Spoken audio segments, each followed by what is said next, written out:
Hello, this is a guy who likes fanfiction and is too lazy to read, so here is second bite at the cherry in audio form. Check the description for the links to the author. Chapter 1, Act 1 Prologue. When compared to the other members of her team, everyone told Sakura Haruno that she was the smart one. It was a nice enough statement, and given the denseness that the boys seemed to exhibit regularly, she wouldn't necessarily call it an untrue one. While the boys would rush into situations with bravado, never considering consequences, she was the one who sat back and, well, she could try to claim that she was analyzing the situation for the best possible course of action, but that wouldn't be quite true. The truth was that she was a coward, afraid to act for fear of not being able to do well enough, for fear of failing, for fear of death. Even in times when she had roused herself to action, she found herself grossly inadequate compared to these boys who didn't seem to have had any fears at all in their natural lives. So, yes, it was smart that she sat back and stayed out of major combat. It was smart that she let the boys take the heat, and the damage, and do the dirty work while she stayed out of the way. In any other team, she probably could get away with this for the majority of her career. She could learn support tactics, aiding the go-getters, never truly putting herself in danger's path. That was smart for someone like her. She was no Uchiha. She didn't have any special bloodline that gave her jutsu beyond her comprehension. She certainly wasn't Naruto either, and though she couldn't say whether she considered the Kyuubi a blessing or a curse on the boy, though she leaned towards the latter, what she could say was that it gave Naruto a considerable advantage over other ninja their age in terms of chakra and endurance. No, Sakura was neither of those two. She was the smart one, and all that meant, really, was that she was the weak one. So maybe it shouldn't have come as a surprise to her that Sasuke had so easily been able to disable her when she'd tried to stop him that night. She'd barely even posed a challenge. All she'd threatened to do was scream. She couldn't even have threatened to tie him up and drag him back to the village if he tried to go. She hadn't been smart, then. She'd been a stupid girl who'd been so overcome with emotion towards the boy that she loved that she'd been unable to act as a true shinobi ought to. She'd allowed him to escape, into the hands of enemy shinobi that had proven too much of a powerful distraction to allow Naruto to catch up to Sasuke in time. Sasuke was gone, many of her friends wounded, and Naruto. Well, Naruto was off taking steps to improve himself. He'd taken his failure in stride, as he typically did, and used it as an excuse to train and get stronger. She had heard enough about Jiraiya to know that the sage would likely train Naruto well.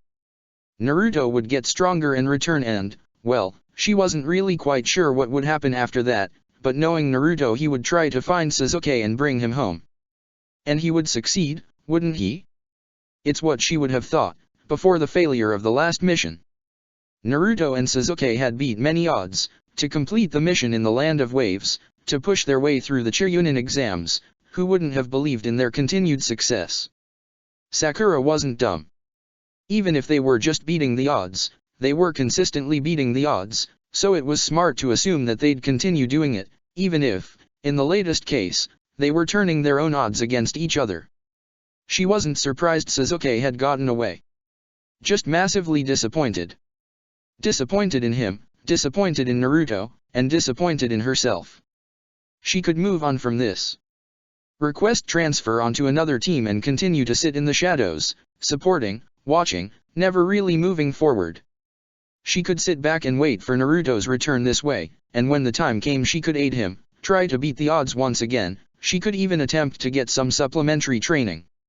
She was smart enough to get into the medical corps if she tried, or she could even ask some of the older Chunin to teach her a thing or two. That would probably be the smart thing to do. And she was the smart one of the group. But smart moves didn't beat the odds. So Sakura decided that it was time to do something really, really stupid. And that night, Sakura decided she was going to break into the Konoha Archive Library. Chapter 2. If Sakura was going to be smart, really be smart, she needed to start doing what she had been supposed to be doing this entire time and look ahead. Looking ahead, however, required some looking behind first. What she did know about Sasuke Uchiha was that, with the exception of his brother Itachi, he was the last surviving member of the Uchiha clan. She knew that Itachi had massacred the entire clan when Sasuke was 7 years old. As to why Itachi would kill his own family, she had no hints, not even from Sasuke's vague muttering on the matter. She liked to believe no one was screwed up enough to kill their entire family for sadistic pleasure, but psychopaths existed and there was no ruling that out. Still, it wasn't enough information. Why hadn't anyone offered to take Sasuke on after the massacre? Had the village thought it acceptable to leave a 7-year-old boy to live alone in the Uchiha quarters? And more importantly, had there been any further investigation into Itachi's whereabouts? Itachi had been able to just wander into the village, put Sasuke into a coma, and attempt to kidnap Naruto, and barely anyone had been prepared to stop him. Why hadn't the movement of a mass murderer been monitored? Why hadn't Itachi been captured and brought in, or even executed for what he'd done? Claiming that an Uchiha was too powerful to take in had to be some sort of fallacy. Itachi had taken down his family, but an entire village? The third Hokage? She was missing information, and it wasn't necessarily conspiracy-level information, but the more she knew about the Uchihas in general, the better. Maybe they really could be that powerful, which would explain Orochimaru's obsession with Sasuke and explain how Itachi had so easily evaded the village and slaughtered his own. What she knew about Naruto Uzumaki was that he was an orphan boy who'd had the nine-tailed fox sealed inside him after the beast's attack on Konoha a dozen years ago. He had no clan, no inheritance to his name, no bloodline jutsu, nothing but the Kyuubi's power. For unknown reasons, likely the Kyuubi itself, an organization called Akatsuki sought to kidnap him. This organization included Itachi Uchiha, and at one point had included Orochimaru himself. She needed to know more about the organization, but also about Naruto. Why had he been chosen to contain the Kyuubi? There had been plenty of orphans after the war to choose from, and more importantly, plenty of strong shinobi who would have been far more suited to dealing with the beast's power. And why, on top of everything, had the Kyuubi's sealing been kept secret from the village's youth? And most importantly of all, what was the Kyuubi, and why had it attacked the village to begin with? Getting inside the archives would be the hard part, of course. They didn't even need surveillance, what with the layers upon layers of protective seals that had been laid on every door, but despite this there were shinobi guarding the perimeter with such tightness that Sakura hadn't been able to find any way to slip past them after a full week of silent watching.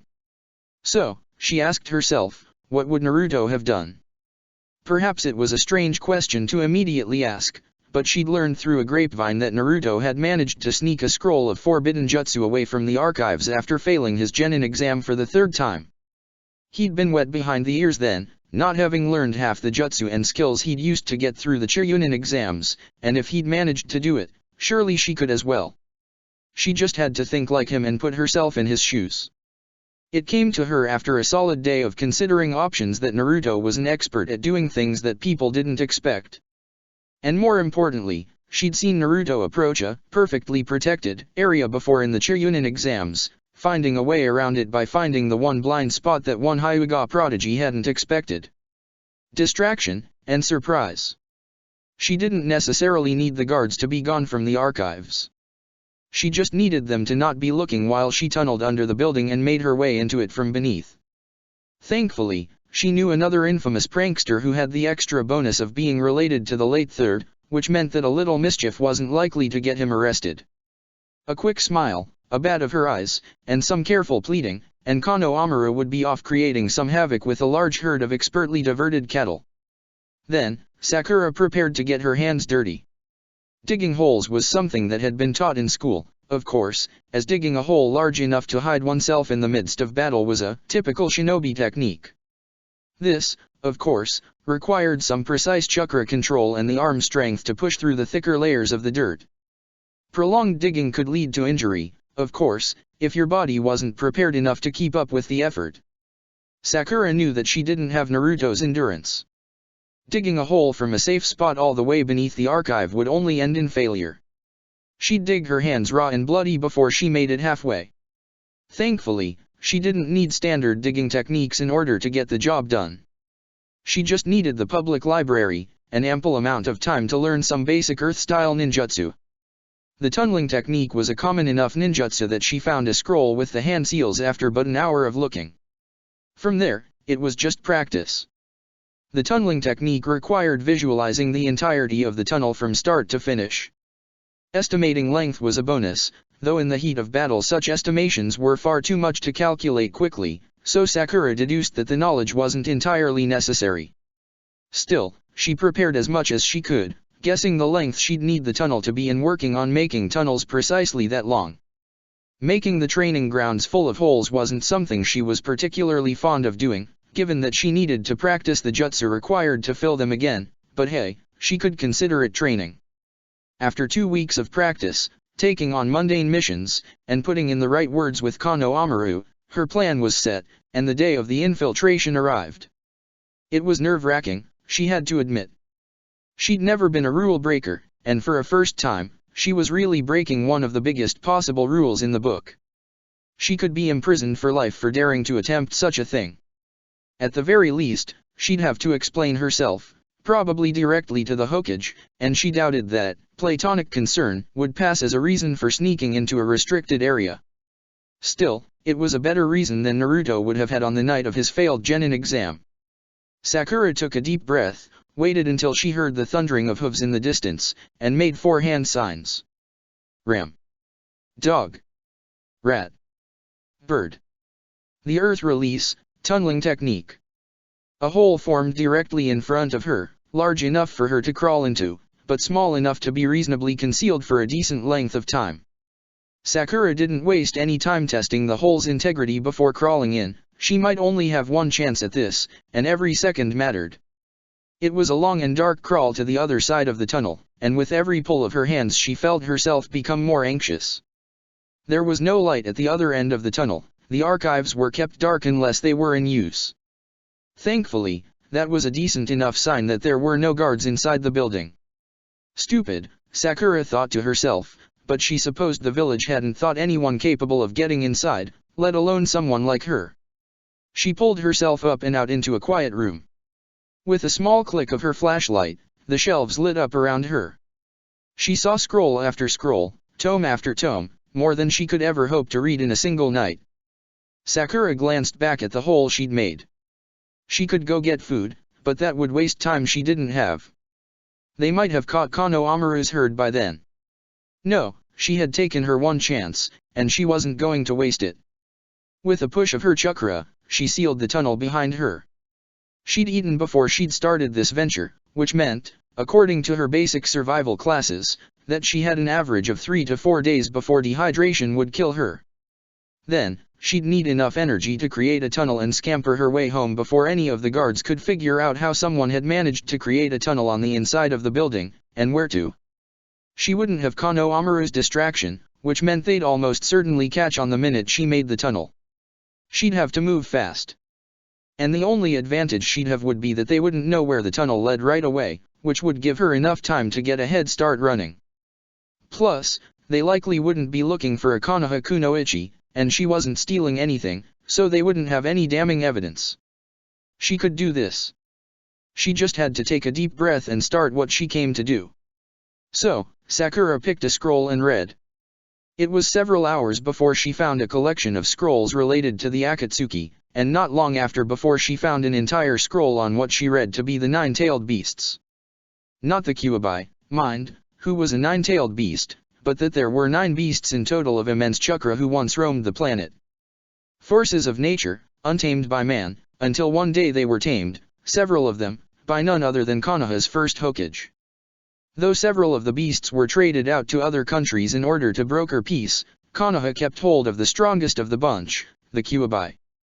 Only, they weren't really tamed, they were merely sealed away within the bodies of shinobi with exceptionally high chakra levels. Shinobi of a certain clan name, Uzumaki. So, it wasn't a coincidence that Naruto had been chosen to house the Kyuubi within his body. His clan had been doing it for 3 generations. The first, one Mito Uzumaki, had very little written on her, but the second, Kushina, had grown up within the hidden village. And not only that, she'd gotten married to a local shinobi. No, not just any local shinobi. One Minato Namikaze, the 4th Hokage. And from there, a scratched record on a scroll confirmed the final piece of the puzzle. Naruto was the son of Kushina and the 4th Hokage. Sakura took a moment to process this revelation. Had Naruto known who his family was? No, he couldn't have. No one could have, else how could they have possibly come to loathe the son of the city's savior? The fourth Hokage was revered as a martyr, and if it was known that he'd had a son, well, something was off. Some piece of the puzzle that these scrolls didn't go into. How was it that the Kyuubi had broken free of Kushina's seal to begin with? Did that mean it was possible the Kyuubi could break out of Naruto? More questions, and fewer answers. Sakura felt as though she'd completed the edges to a puzzle, but now was slowly reaching into the box for the rest of the pieces. Only she was completely blind and didn't know where exactly in the box to reach, nor where the pieces even fit together. If only Naruto were here, she lamented quietly. Not that Naruto would remember his parents, but maybe he'd heard some clues from others, some pieces that Sakura wasn't quite privy to. As for the rest of the tailed beasts, Sakura found some curiosity in learning about the one-tailed beast, Shukaku, whom was currently in the possession of Tsunagakuer. Gaara's monster, Sakura deduced. He and Naruto had been more similar than either of them had realized. And the organization, Akatsuki, was looking for information on these tailed beasts, even going so far as to try and kidnap Naruto. Nothing was known as to the motives, why they wanted these tailed beasts so badly, but certain assumptions could be made. Seeing the power that the Kyuubi granted Naruto firsthand as she had was more than enough to convince her of the Kyuubi's worth, and that was just one of the 9. If the Akatsuki came into possession of all 9, well, they were already an organization of S-class missing nin. They'd be unstoppable. Sakura shuddered at the thought. Even without Sasuke's relation to Itachi, she was becoming scared of the man. He'd slaughtered his family, then joined such a fearsome organization. Itachi was becoming more villainous in her mind by the moment. If only Sasuke were here, she lamented once more, chuckling a bit at her train of thought. Why, in but a few hours of illegal reading, she'd already deduced the most efficient way to hunt down Itachi, something she doubted Sasuke had put together yet. If he had simply stuck around with Naruto, Itachi would have eventually come to him again. Not that they would have been prepared for such a monster, true. She was starting to see now why Sasuke had sought out Orochimaru. If the hidden leaf couldn't restrain such a person, who could? Though, the third Hokage had fought Orochimaru off. Still not enough information. Sakura buckled down and began to methodically go through scrolls. The worst part about spending an entire day in a dark building full of dusty scrolls was not finding what you were looking for. Though she found ample information about the tailed beasts and the various Akatsuki members, there was absolutely nothing on the Uchiha clan other than Itachi's dossier. It was more like a void, a purposeful gap in information that roused Sakura's suspicions like nothing else. Not only had the clan been wiped out, but it seemed as though all of the information on them had been wiped out as well. Was it Itachi who had destroyed the records? Perhaps wanting to ensure certain clan secrets remained only with him? Then why leave Sasuke alive, why leave any competition or potential weaknesses alive? Her stomach growled, and Sakura began to wonder how long she could stand hunger pains until her brain wasn't able to focus properly. Even a small drop of water would have been heavenly. Her eyes strained from squinting in the dim light, and words on scrolls were starting to blur together. She would have killed to have legal access to this place, the ability to read whenever she wanted, learn what she needed to, but that kind of clearance would take years to achieve. Years she didn't have. The more she realized that she wasn't going to find anything Uchiha related, the more her attention began to linger on some of the other scrolls in the building. There was an entire wing dedicated to various jutsu techniques, some even being written records of clan techniques that she was sure certain clans would have killed her for even setting eyes upon. At first, she resisted looking at such scrolls, but eventually she couldn't help but take peeks. Not that she'd be able to learn any of these quick enough in her time here, but if she knew the mechanics of how they worked, she'd never be caught off guard by them. The Nara Shadow Jutsus, the Yamanaka Mind Jutsus, the Hyuga Byakugan, records of all these prominent techniques were here, almost begging to be read. And perhaps it was the hunger delirium setting in, but Sakura eventually couldn't stop herself from reading everything she could get her hands on. It was when the dizziness began to set in that Sakura realized she'd been in the building for longer than she could remember. With no clocks or sun to gauge the time, days could have passed without her knowing. She was still conscious enough to know when her time was up, much longer and she'd starve to death. Oh, but there was one more scroll she hadn't read yet. Discipline, her inner voice shouted out at her. She had to remain disciplined. Maybe Naruto and Sasuke would have risked more time, but she wasn't them, and she needed to make sure she had enough chakra to make her escape. She could always take a scroll, her delirious mind argued. Take something, learn the techniques, become a master of ninjutsu that none but the strongest could know about. Stealing, her inner voice reminded her. That was stealing, and if she was caught, that would be a higher offense than just being caught in here reading. If they found her outside without a scroll, she could argue they had no proof she was in here. If they caught her with a scroll. But how else was she going to get strong? She didn't have some sage to teach her new techniques. Kakashi had barely paid her any attention, focusing his eyes on Sasuke more often than herself or Naruto.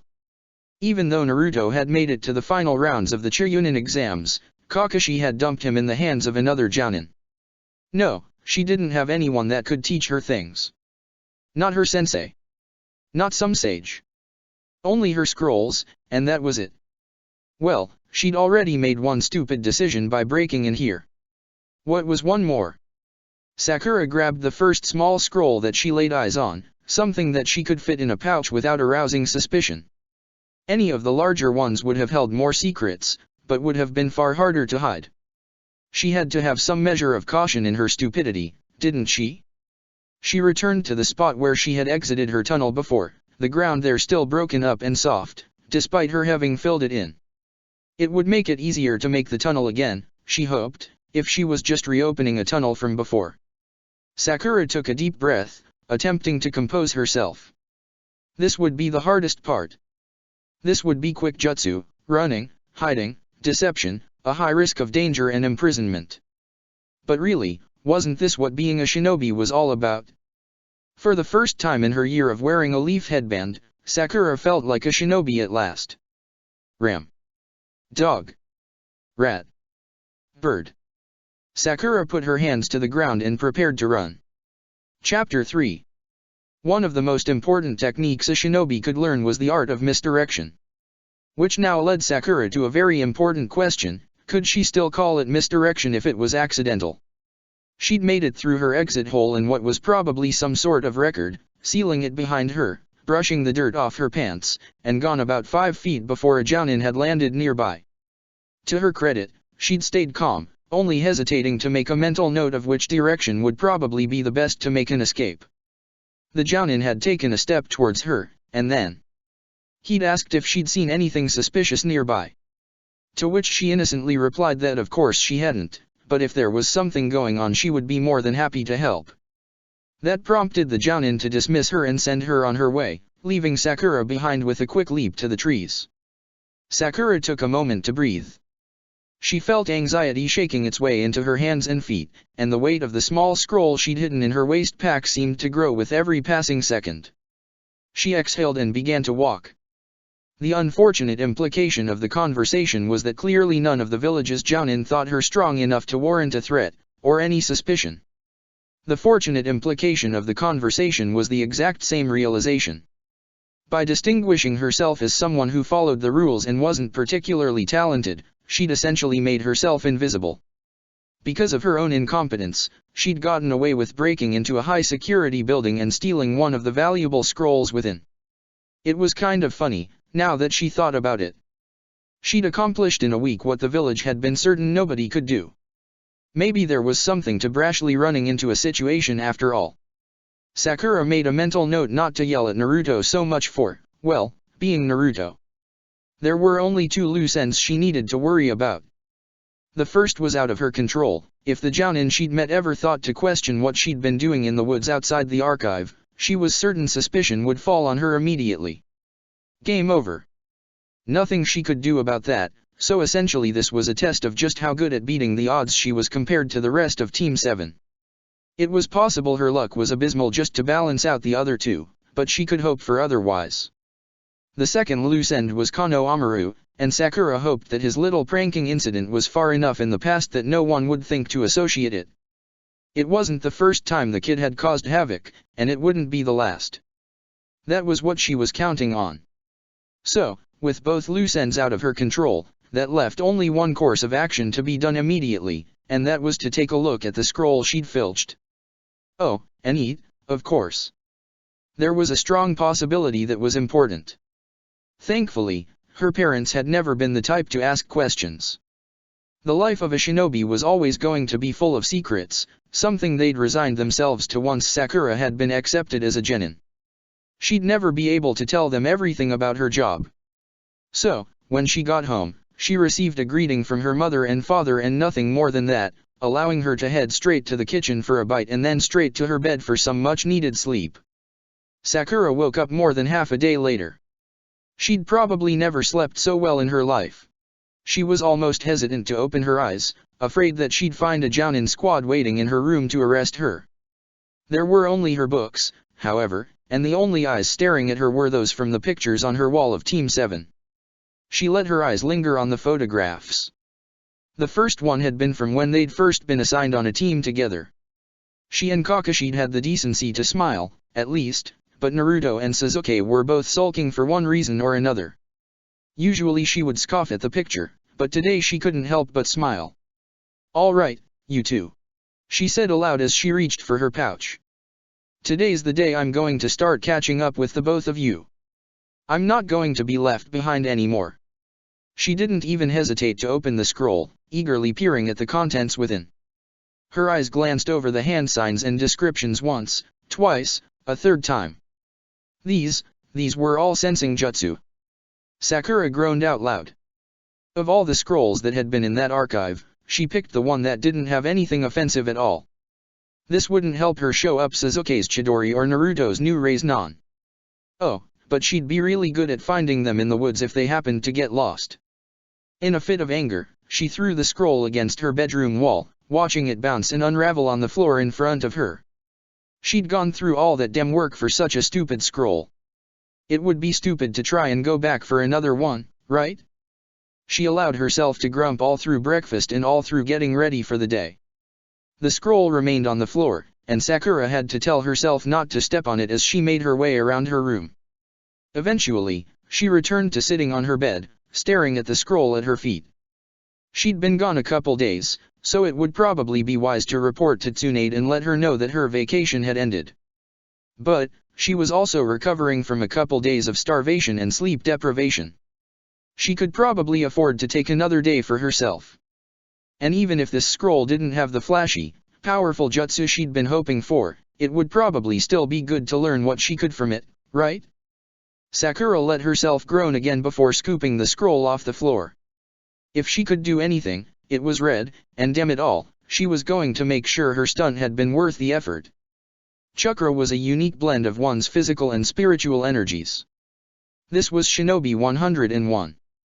The more a shinobi trained their body, and the more they practiced jutsu, the more their chakra would develop, and the more powerful jutsu they'd be able to perform. Sakura figured she could use this as an excuse for practicing these stupid sensing jutsu over and over again. It was technically training, right? The first and foremost technique among the sensing branch of jutsu was being able to detect the presence of chakra to begin with. It didn't tell you anything about the chakra, it was more like asking if someone who could use chakra was present nearby. This jutsu was easy enough to practice, especially here in the village where she could gauge its success near instantly. The immediate problem was that Sakura's current sensory range was a spectacular 5 meters, and if that's how close she had to be to detect a chakra user, that essentially made the technique useless. But, she had to give herself some credit. The first time she'd tried the technique, her range had been a measly 2 meters. She'd doubled her range in a morning of practice, and if she continued to double it every half day, why, she'd be able to sense the entirety of Konoha after a week of practice. She wished it worked like that. The improvement did give her some hope, however. This rudimentary jutsu barely required any chakra at all to use, which meant she could practice frequently, and if she kept getting better this quickly, she could advance to the more complicated sensory jutsus in no time. She'd become the best dem-sensing shinobi the village had ever seen. Sure, she wouldn't be able to do anything to an enemy after she'd sensed them, but hey, she'd know where they were. So, Sakura continued to practice, making her way through the village and quietly figuring out where every nearby shinobi was. It was inevitable, she supposed, that she would run into some familiar faces along the way. Her concentration was broken by an extremely loud voice penetrating her eardrums. "Sakura! Over here!" Sakura winced, looking over to see a familiar green-suited shinobi waving at her from a nearby booth. The rest of Team Guy were busy eating, no doubt having settled after a mission of some sorts. Despite being startled, Sakura gave Lee a warm smile as she made her way over to him. "Hey Lee. Long day. More like a long week." Lee's teammate, Tenten, commented. "Tsunade's having us run messages to Suna so we can establish which routes are the quickest. And this one," she jabbed at Lee, "wants to break a world record running there. There is hardly a point to establish a quickest route if you are not trying to get there as quick as possible," Lee countered. "It is not my fault if you are unable to keep up. That only means that you require more training." "Oh, give me a break," Tenten sighed into her meal. Sakura couldn't help but chuckle at this. Lee was always the same old Lee, even after everything. He couldn't even use jutsu, but he'd still become formidable enough that other shinobi couldn't hope to keep up with him. If he could do that, well, she could perfect her own new jutsu. She just had to train as hard as he did, if that was even possible. She froze, an idea suddenly sparking in her mind. "It sounds like you could use someone to wear Lee out a bit." Sakura spoke up. "Maybe someone to train with him." Tenten looked shocked at the suggestion, but before she could reply, Lee began to shout over her. "Sakura, do you mean to say that you would want to train with me?" She could almost see the hearts appearing in the boy's eyes. She knew Lee had a crush on her, and she wasn't trying to take advantage of that, but Lee was the best taijutsu user that she knew well enough to ask for help. She had to train her body as well as practice her jutsu if she wanted to get better, and even if it was probably going to kill her, training with Lee was going to be the best way to do that. She gave Lee a nod. "Yeah. Well, I'm trying to get stronger, you see, and I figure training in taijutsu is a good place to. Then we shall train together, and we'll make you the best fighter in the whole village. After me and Guy-sensei, of course." Lee stood up, already raring to go, before being pulled back down by Tenten. "At least eat your lunch first, and we have to report to Tsunade after this. Train with Sakura later." But the spark of youth waits for no one, Tenten. "Sakura is ready to train, so we must begin immediately. Actually, I could probably stand to wait until tomorrow. I'm practicing a new jutsu today." Sakura piped up. "Maybe we could start in the morning, before I do missions for the day." "So it shall be, Sakura. Be ready bright and early for the best training of your life." Bright and early. That she could do. She gave Lee her word that she would be up to train before heading back off into the village for more practice sensing. By the time she returned home, almost completely drained of chakra, she'd increased her range to a full 10 meters. It was enough to make her feel good about herself, something she hadn't managed to feel since. Well, it had been a while. The next morning, her pride turned into immediate regret. Lee trained hard. There was no other way of putting it. He set goals for himself that Sakura was certain no human was capable of reaching, and when he inevitably did not reach said goal, he repented by immediately assigning himself another one. At first, it seemed rather ridiculous. Sakura knew she couldn't hope to keep up, let alone even come close to making any of the goals, and after the first 15 minutes of push UPS, sit UPS, running, jumping, punching, kicking, she felt as though her body was going to just quit without any say from herself. But, this wasn't meant to be a one-day fix. She wasn't going to get stronger after just one session with Lee, and Lee hadn't gotten this strong after just one day of practice either. He'd pushed himself this hard every day until his body had gotten capable of getting closer to meeting these absurd goals, and Sakura had seen the results. Strong, fast, with reflexes quicker than anyone, she could be like that if she trained like this every day. It would take years to reach Lee's level, but any sort of improvement she could take before Naruto got back was something that would help when they went to find Sasuke again. So, Sakura pushed herself, harder than she'd ever pushed herself before. Sure, it took her half an hour to get through Lee's 100 assigned push-ups, and sure, her shins were bruised purple from kicking at a practice dummy for so long, but this was just step one, she kept telling herself. This was just step one. Less difficult was explaining to Tsunade why she looked so exhausted after half a week of vacation time. All she had to do was mention Lee's involvement, and that was enough to dismiss the questioning entirely. With that, it was back to mundane missions, and the start of a routine. Early morning taijutsu training with Lee, missions, then afternoon jutsu training. Her sensory range wasn't improving at the rate she'd hoped, but it was improving, enough so that she'd allow herself to move on to more complicated ones soon enough. A week passed, and then, just as Sakura was beginning to hit a rhythm, a bomb dropped, in the form of an announcement from Tsunade. "I've decided that it is not beneficial for you to be working solo missions any longer," Tsunade told her. "We need you to be part of a team again so you can help out with more important missions. I'm going to be assigning you to a new team, starting tomorrow." Sakura's heart seemed to sink into her stomach. As far as she stood, one thing was abundantly clear. She was Team 7, not some addition to some strange team she'd probably never met before. She could not allow herself to be put on another team. She gritted her teeth and voiced her acceptance to Tsunade, but deep down her mind was beginning to plan. It was time to do something stupid again. Chapter 4. The new team wasn't terrible in the way that cold soup wasn't terrible. You could deal with it, maybe even grow to appreciate it over time, but at the end of the day, it just wouldn't be as good as the hotter variety. Sakura liked the double entendre of her metaphor. The team was made up of a Jounin and 2 Genin a couple years her senior.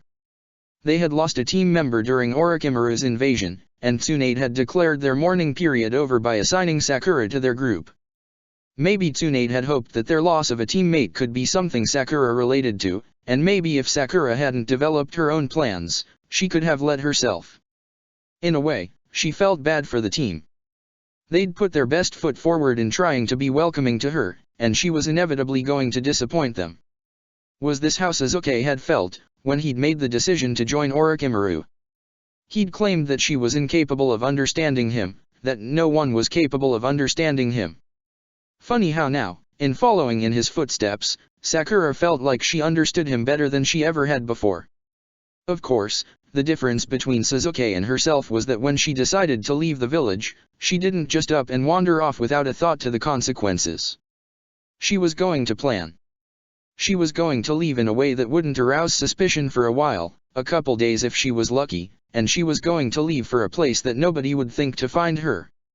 It had admittedly taken her a while to decide on her future plans. There was a part of her, a very dominant part of her, that had thought about simply going to find Sasuke and joining him. It was possible she'd get killed in the process, but if she went in swearing allegiance to Sasuke, and possibly even Orochimaru, she figured she could at least get taken in as some sort of guard. She could stay close to Sasuke without getting in the way of his ambition, and do whatever it took to keep him safe from Orochimaru. But that was the problem, wasn't it? Orochimaru. Sakura couldn't allow herself to be in that creep's presence for more than a minute, even if it meant being near Sasuke. She couldn't swear any sort of allegiance to him. What would Naruto think? What would she think of herself? She loved Sasuke, more than anything, but there were depths that she couldn't allow herself to sink to. This didn't exactly leave her a ton of other options. She couldn't stay, not with this new team, and if she rebelled against Tsunade, that would just get her status as a ninja revoked, or something equally severe. Even Naruto eventually bowed his head when the Hokage gave an order. But if she wasn't going to Sasuke, where exactly could she hope to go? And what would she be doing? She had her scroll to study, but eventually she'd run out of things to practice. Not to mention money, potentially food. She'd never been the greatest at hunting, even if she could recite every proper camping technique she'd learned at school from memory. Sakura needed a goal. She already had the goal of learning her scroll and getting stronger, but she needed a more primary goal that she could dedicate the next couple years to. Something that would justify running away from the village, getting labeled a missing nin, and all the wonderful perks that came with that. So, Sakura changed her focus. If there wasn't anything she could do to help Sasuke, short of getting strong enough to pummel Orochimaru's face into the dirt, then maybe there was something she could do to help Naruto instead. This didn't mean traipsing off to find him and Jiraiya, of course. She knew Jiraiya had a reputation for going his own way, but she had the feeling she'd be sent right back home to Tsunade the instant Jiraiya caught sight of her. No, she would have to help him in another way, and that way was doing what had gotten her started on her mild crime spree to begin with. She was going to have to gather information. She was going to find out whatever she could about Akatsuki and about the tailed beasts, so that when Naruto returned she could help him master his own strength and keep him safe. From there, Sakura started forming a plan. She didn't want to waste too much time in the village, now that her mind was made up, but that didn't mean she wasn't going to take advantage of the fact that she did have a bit of time to waste. Going on higher-ranked missions with her new team meant a higher income, all of which she could put towards preparing for her journey. It also meant opportunities to train. She didn't inform her Jounin superior about her newly learned sensing jutsu, but she could still practice it on missions, gaining, in the process, a reputation for having incredibly keen senses, something Sakura wasn't going to dispute. She gave herself 2 weeks. 2 more weeks of narrowing down a training schedule with Lee, 2 more weeks to build up her wallet, and 2 more weeks to perfect the jutsu that was going to be the linchpin of her escape plan. In a twist of fate, her sensing jutsu was going to prove essential. She couldn't leave by the main road, of course. She'd be far too easy to track. That was where Sasuke had gone wrong, and because of Sasuke, the security at the main gate had since doubled. That meant that Sakura had to leave the village in a more indirect way, namely under the surrounding walls. She'd already gotten well practiced at the tunneling technique, and since it didn't necessarily matter where she showed up on the other side, she didn't need to practice preciseness. All she needed to practice was speed and sensing, so she could avoid anyone that might try to stop her. The day of her plan's execution arrived, and it took everything Sakura had not to give in to her nerves. Spending the morning with Lee almost did her in, thinking about how he'd react when he heard what she'd done. Well, as Lee put it, getting stronger wasn't supposed to be easy. Going her own way was definitely not going to be easy, and if she let Lee stop her from her goals, then she certainly wouldn't be good enough for Sasuke. She started planting the seeds of her plan as she spent the day with her assigned team. They usually ate lunch together, and it was easy enough to convince the others that something she'd eaten hadn't quite agreed with her. Eventually, she was sent home sick, along with permission to take the next day off. Perfect. That meant that nobody would think to question her absence for at least a day, longer if she was lucky, and all she could hope was that it was enough of a head start to foil anyone who might be sent to retrieve her. When she made it to her room, step 2 of the plan began. She'd already begun packing all the supplies she needed for the journey, including a backpack full of water and non-perishable food, as well as a brand new set of shinobi tools she'd spent her past 2 weeks' savings on. She had shuriken, she had kunao, she had summoning scrolls with traveling equipment, and in the spot of honor at her hip, she had the scroll that had started it all. From there, she had 2 things to leave behind in her room. A shinobi was a master of misdirection. That was one of the first lessons she'd learned as a student, and her plan for misdirection was so simple that it couldn't help but bring a smile to her face. Once again she benefited from being predictable and consistently underestimated. On her desk, she left her Konoha headband. For dramatic effect, she took one of her kunao to the metal plate, making a long slash across the leaf symbol.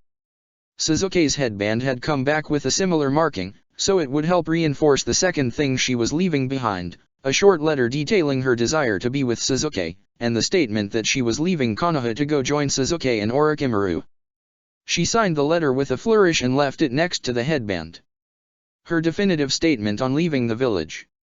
She felt the pit in her stomach that she had been ignoring grow larger as the weight of this sunk in. She was really doing this.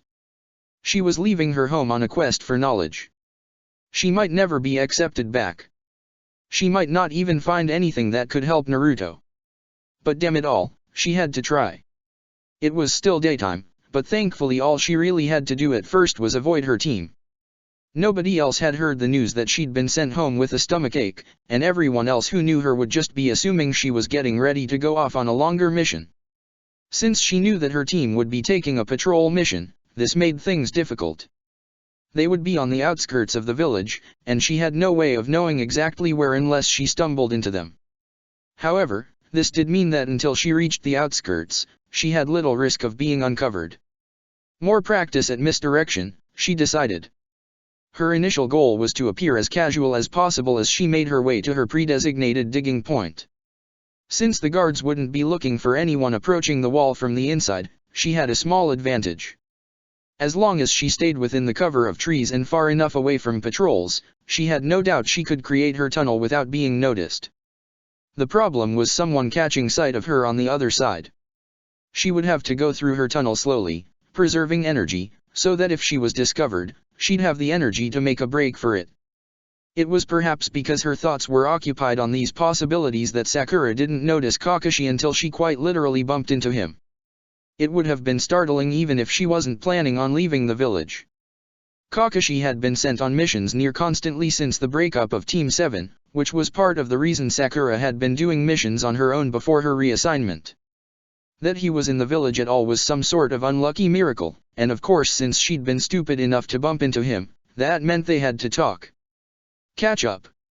Sakura. Kakashi's eyes indicated a smile, and Sakura could feel her heart breaking a little bit. Damn it all, she hadn't even considered how Kakashi would react to her leaving too. But she mustn't dwell on it, she mustn't. Hey there, Kakashi-sensei. She allowed herself to slip into a happy tone, doing her best not to appear suspicious. Sorry to rush, but, suddenly, an idea formed in her head. Information gathering, that was what she was leaving to do. So she needed to get good at it. But I'm trying to catch up with my new team.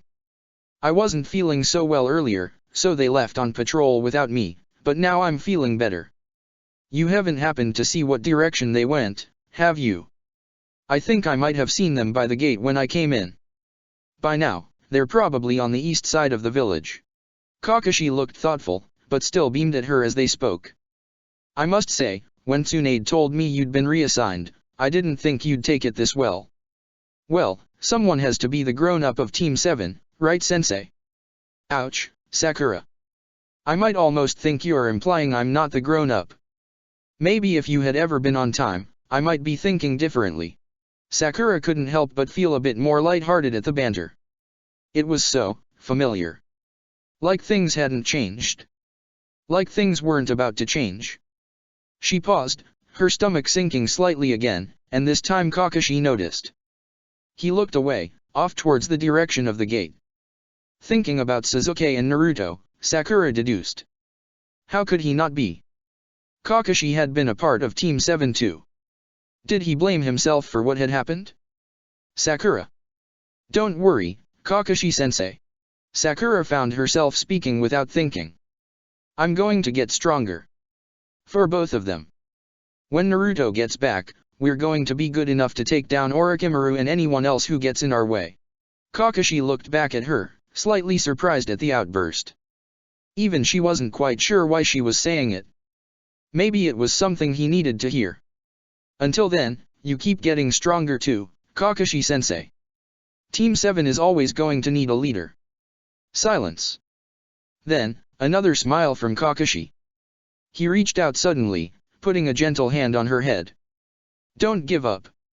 There was a strangeness in Kakashi's words, a sort of hidden reverence that Sakura didn't understand. When she looked in her sensei's eyes, it was almost like they weren't even his words at all, but someone else's being echoed. Before she could process the words further, Kakashi was walking away, giving her a small wave as he left. Sakura put a hand to her head. Don't give up. Well, of course she wasn't going to give up. That was the whole damn point of her leaving. But, even though it wasn't direct, this was almost like getting Kakashi's blessing on the matter. He hadn't shot her down. He hadn't said there was no way in hell she'd ever be strong enough. Simply, don't give up. She could get stronger. She could defeat Orochimaru. She could save Sasuke. Sakura reached her digging spot without any more interruptions. Her team was on the east side of the gate, if Kakashi was correct, and she was aiming for the southwest side. No risk of them spotting her and questioning, and if another shinobi spotted her, she could potentially argue her way out of trouble, like she had with Kakashi. She was just looking for her team, after all, that was why she was packed and running around the outskirts of the city. She'd worried about needing to run for nothing. With a deep breath, she focused her chakra outwards. There were 2 shinobi on the wall nearby that she would have to avoid, and that was about as thin a number as she was going to find. Now was the time. A few hand signs later and she was crawling through her tunnel to the other side of Konoha's walls. By the time she reached the other side, there were still only the 2 shinobi in her radius. Sakura peeked out of the tunnel, looking around carefully before catching sight of the wall nearby. Through the denseness of the surrounding forest, it was hard to pick out the shinobi guarding the walls. Just as hard, she hoped, to pick out herself in the trees. She took another deep breath before pulling herself out of the hole, then quickly began to fill it behind her. When she looked up at the guard shinobi again, they hadn't moved. Perfect. She quietly pulled out the small map she'd bought. If she continued to head southwest, she wouldn't need to look at the map for a while. It would be easier to navigate once nightfall hit, and she fully intended to switch her schedule once she was far enough outside the city limits. For now, just southwest. She kept slow and close to trees at first, waiting until she could no longer see the walls of the village before breaking into a manageable sprint. After about a month of training with Lee, she was already faster, and less winded. She'd be able to run for a long time before needing rest, which was good. She needed to cover ground to get a head start from anyone hunting her, and it was a long way to her destination. 3 days, if she ran with minimal rest. There was only one place that she knew she'd be able to get information about the tailed beasts for certain, and that was because Sakura knew that one lived there. She hoped that his connection to Naruto would be enough to at least grant an audience, and she could move on from there. For now, running. Running until she reached the village hidden in the sand. Chapter 5. It had been days since Sakura had slept. Initially her insomnia had started out of paranoia. After hours of running, she'd finally found herself a lush tree to spend the night in, but every single noise in the night had served to put her on edge. Maybe the branch cracking in the distance had been some nocturnal creature on the prowl, but what if it was a shinobi sent to hunt her down? What if the occasional chirping she heard from nearby crickets was actually some sort of umbu signaling technique, letting others know that she'd been found? Even when she did feel her eyes starting to shut, they were quickly opened again by whatever strange sound the forest decided to throw at her next. She spent her first night on the run awake and with a kunao clutched in her hand. When morning hit, she had no choice but to push herself to move forward. The closer she was to the village, the more likely she was to get caught. She'd given herself a head start, but there were certainly shinobi who would hunt without rest. She figured she still had some time. They'd most likely look in the direction of the Sound Country first, but if someone figured out the ruse, it was only a matter of time before someone with enough speed could catch up to her. She had to keep moving.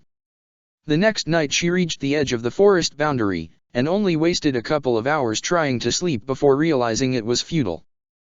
Plus, the desert would be easier to navigate under the veil of night, without the hot sun beating down on her. She would travel through the night, she decided, and then find somewhere to try and sleep once daylight hit. It was a decent enough plan in her mind, but Sakura ran into a second problem. She was nowhere near as good at navigating a desert as she thought she'd be.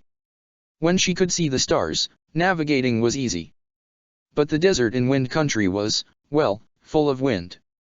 Clouds too, those were what were holding her back the most. She couldn't navigate if she couldn't see, and she definitely could barely even keep a running pace with the wind whipping up sand into her eyes. Sakura knew there was a main road that could be followed to the sand village, maybe even side ones that merchants took to avoid major traffic, but that would be just what someone hunting her would expect, wouldn't it? If she took a road, she might be spotted by others, and even if they weren't Leaf Shinobi, they'd remember her, and that was just one more clue for someone else to find her. No, she couldn't take a road. She had to persevere through the desert, and that meant persevering through wind and cloud and whatever else the desert decided to throw at her. She supposed she should have been grateful that there were wind and clouds, it kept the heat off her, even if the wind seemed to cut at her skin like daggers. A true shinobi must never show any weakness. A true shinobi must put the mission first. If she couldn't conquer a desert, how could she possibly hope to keep up with Sasuke and Naruto? Her one consolation was that if she was having this much trouble navigating, anyone looking for her would have that much trouble finding her. The wind ensured she left behind no footprints in the sand, and she doubted anyone could sense her chakra this deep into the desert. She certainly couldn't sense anything, though whether that was due to fatigue or genuine absence of nearby shinobi was debatable. It was Sakura's fourth night when she realized precisely why lack of sleep was such a burden. She'd used her tunneling jutsu to create a cave to shelter herself through the day, but she had to constantly remove sand that built up at the entrance. Every use of her technique to clear the hole was getting harder and harder. What was worse, she wondered? Being buried alive in the desert or dying to the sun and the sands above. Even during the Churyunin exams she had never felt so exhausted. Seconds seemed to take hours to pass. Sakura's breathing echoed in her mind until it didn't feel like her own. Every movement that her eyes caught made her twitch. Was it more sand coming in? An enemy shinobi? Sasuke? Naruto? Anyone? Day 5, and Sakura was no longer certain which direction she was walking. The stars all looked the same, no matter how long she compared them to her map. She was fairly certain one of these constellations pointed the right way to, where was she going again? It was hard to focus, the sand village, that was where. She needed to get to the sand, no, she was already at sand, there was sand everywhere. Village, she had to get to the village. She felt something rest against the back of her neck, and she froze. Another hallucination? No, an enemy. Don't move. A voice rang out from behind her. What are you doing out here? What was she doing? Sakura struggled to form words. Her vision was blurring, or was that just the wind? Village. She managed to croak out. I have to get to the village. Wait a minute, I think I recognize her. Sakura felt her heart freeze in her chest. Recognize? Were these leaf shinobi? Her hand went to her hip, pulling out a kunai. Don't. She turned, attempting to raise her blade. Don't try to, her foot slipped, and she felt herself begin to fall backwards. Everything was blurred as she fell, and her grip on her kunai loosened. No, not yet, she couldn't allow herself to pass out yet. She couldn't let herself be brought back to Konoha. Not yet, not yet. Sakura's eyes flew open, and her hands went for another weapon. She found nothing at her hip except for a mess of blankets around her. She was on a bed? She blinked once, twice, looking at her surroundings. Her pouches and scrolls had been laid on a table nearby, though her weapons were notably absent. The room wasn't familiar, definitely not any room she'd ever seen in Konoha before. She could hear the moans of wind outside, and the only light was that of a small candle that had been lit on the table. Not at Konoha, no, but where was she, then? Her stomach growled, causing her to focus. She must have gotten some sort of rest, and whomever had approached her in the desert had been kind enough to find her a bed. So, not an enemy, and since she wasn't in Konoha, likely not a leaf shinobi either. Still, she was hungry, and she needed answered. She forced herself to stand up from the bed and make her way to her pouches. She still had water at the very least, and probably some leftover jerky. As she rummaged through her first pouch, the door to the room opened, and her questions were answered. A young woman with her blonde hair up in ponytails opened the door, a large fan slung across her back. Sakura recognized her almost immediately. This was one of the sand shinobi that had caused them so much trouble during the Churyunin exams. And had come to the aid of her friends when they'd gone after. I thought I heard something. Looks like the Konoha brat is finally up. There was a sort of condescending smirk on the woman's face. Temari, had that been her name? I knew the leaf had some dumb kids, but I never thought they'd have someone stupid enough to try and walk through a sandstorm. You're lucky to be alive. Well, it wasn't like she was wrong, but Sakura couldn't help but inwardly cringe at the bluntness of Temari's words. So, the desert isn't normally like that. You definitely caught it on a bad day. Now, what was so important that you came all the way out here on your own? Does Konoha have another crisis? No, Sakura shook her head, turning to start clipping her pouches back on. I needed to get here to meet with Gaara, and I'm sort of on a time limit. I'm sorry to intrude, but it's urgent that I speak with him. Urgent?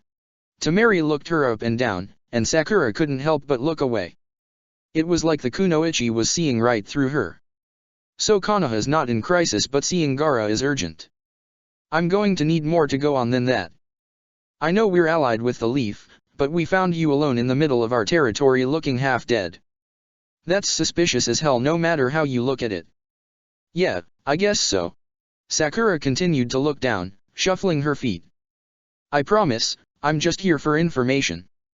You can keep my kunao if you're suspicious. Once I've talked with Gaara, I'll be leaving. That was the current plan, anyway.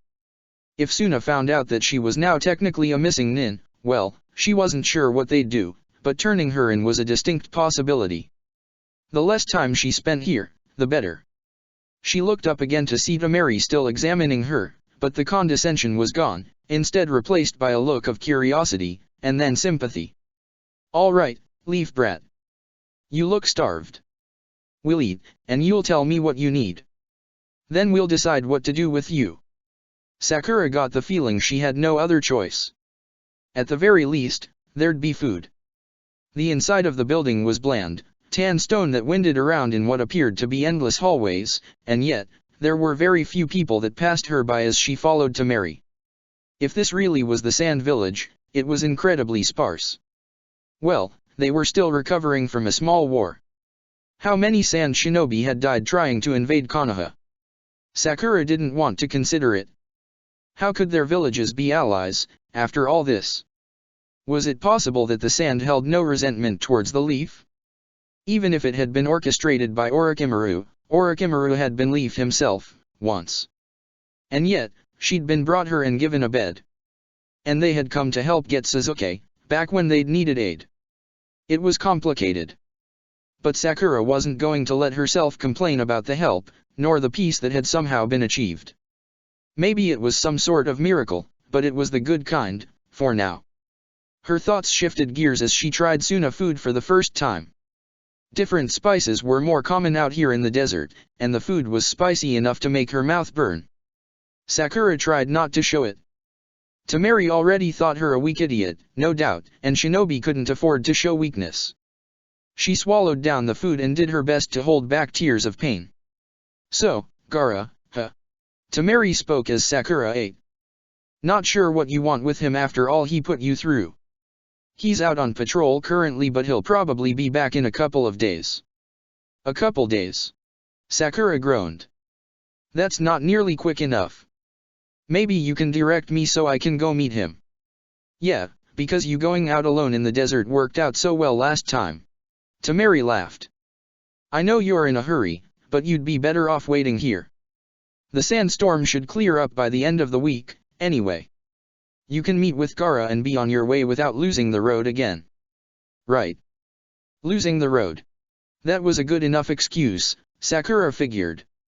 She didn't like having to wait around, but if that was what it took, that was what it took. Well, this my first time here. I don't want to be a burden on you, so if you direct me to an inn, I can stay there until. Sure, but you still need to answer my questions. What's so urgent that you need Gaara for? Sakura frowned. She'd wanted to keep things mostly to herself, but this was necessary too. I'm researching the tailed beasts. She started. There's an organization called Akatsuki that is hunting them down, made up entirely of S-ranked missing nin. They've already come after my teammate once, and they took down 4 jounin in the process. It's only a matter of time before they come after Gaara too. Temari's eyes widened at this. What? How long have you known about this? Not long. Sakura admitted. It was right before the incident with, when you came to help us out. I'm trying to find out more about them to help protect my teammate, but to do that I need to know more about the tailed beasts and why they want them. Plus, Naruto, if he understood what's inside him better, maybe he could control it better. And that goes for Gaara as well. I think we can help each other. No, we have to help each other. If an organization like Akatsuki gets a hold of the power of those monsters, I don't even want to think about what might happen. Temari was silent after this, and Sakura took the chance to finish her meal. It was probably heavy to hear, but it was true. There was a lot more on the line here than just Naruto. Gaara and all of the others who had tailed beasts inside them were in danger. She hadn't even considered it before now, but if Konoha was the only village that knew about Akatsuki, then that was a huge danger itself. Akatsuki could have been going after other Jinhuriki this whole time, maybe even succeeding. If they got even just one of the beasts. I'll have to bring this up with our council. Temari finally spoke. This sort of information changes things. If what you say is true, the Leaf will have our gratitude for the warning. Temari still thought she was working for Konoha. Well, she supposed that would work for now. They certainly wouldn't be reporting her to Konoha if they thought she was here on official business. Sakura didn't bother correcting her. Well, thank you for the food. Sakura bowed her head in gratitude. If there's anything else you want to know, I'll tell you. I'm really just here to talk with Gaara, and I can tell you all I know about Akatsuki if you want. I don't know much, but it seems like it's more than you currently have. With that, for the first time, Temari smiled. She stood up, gesturing for Sakura to follow. Come on, let's find you a room, Leaf Brat. If you're going to be so forthcoming, it's the least I can do. You can tell me about Akatsuki on the way. Sakura let out a sigh of relief. For now, she was safe. Whether she was destined to be caught and taken back to Konoha, or if she could continue her reconnaissance uninterrupted, either way, all she could do right now was wait. Chapter 6. Everyone's chakra had a nature and a signature. This was beginner stuff. Sakura had learned the concept in school, but they hadn't bothered to go much further than concept, as it was expected that one's Jounin instructor would help their genin learn their nature, and signatures were only really important for sensing shinobi. Sakura had never seen herself as a sensing type. Kakashi had mentioned on occasion that she tended towards genjutsu, something that had never panned out due to Kakashi's focus on Sasuke, but if the tendency was there, it was definitely something to explore down the line. But she didn't have a genjutsu scroll, she had a sensing scroll, and that was just how the cards had fallen. That didn't mean there weren't some interesting cards in the deck. The next jutsu written out on the scroll was a more specific type of sensing, meant to, over time, be combined with the first so that a shinobi could not only sense how many shinobi were in an area and where, but also what type of shinobi they were, and where a specific one was if they knew the signature.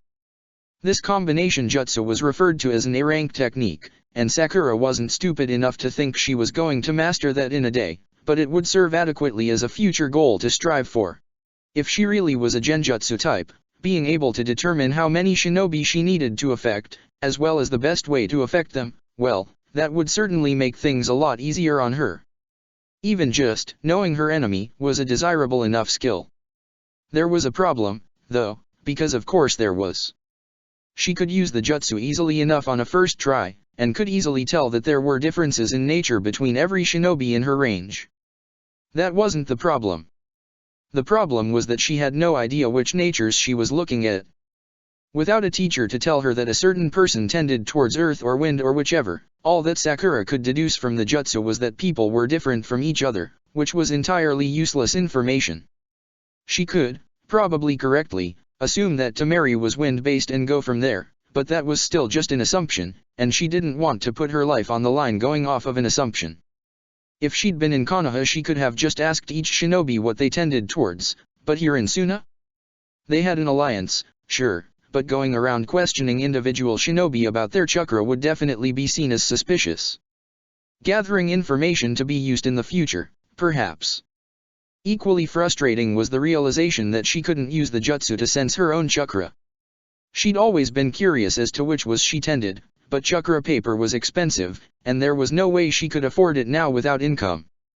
So, Sakura was left mastering an ability that was absolutely useless to her without some sort of teacher. This led to an afternoon of moping for Sakura, which she allowed herself. She'd braved the Suna desert for days, after all, so she deserved a mope break. Naruto had gone off with Jiraiya, and Sasuke was, unfortunately, training under Orochimaru.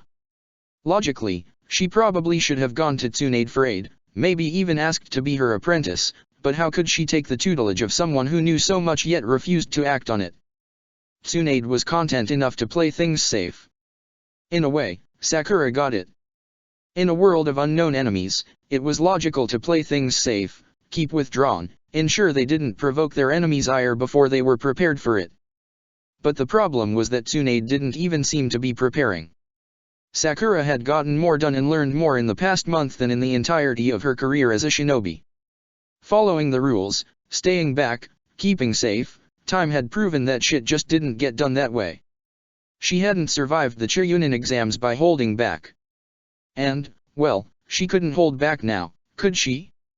Maybe she didn't know what all of these damn chakras correlated with, but that didn't mean she shouldn't practice. One day she would know, and by then she'd be so damn good at this jutsu that she could tell chakras apart in her sleep. So Sakura made her hand signs and concentrated once more, and once more her senses were overwhelmed with information. There were shinobi everywhere, so many that auras seemed to blend together. It was difficult narrowing down single shinobi.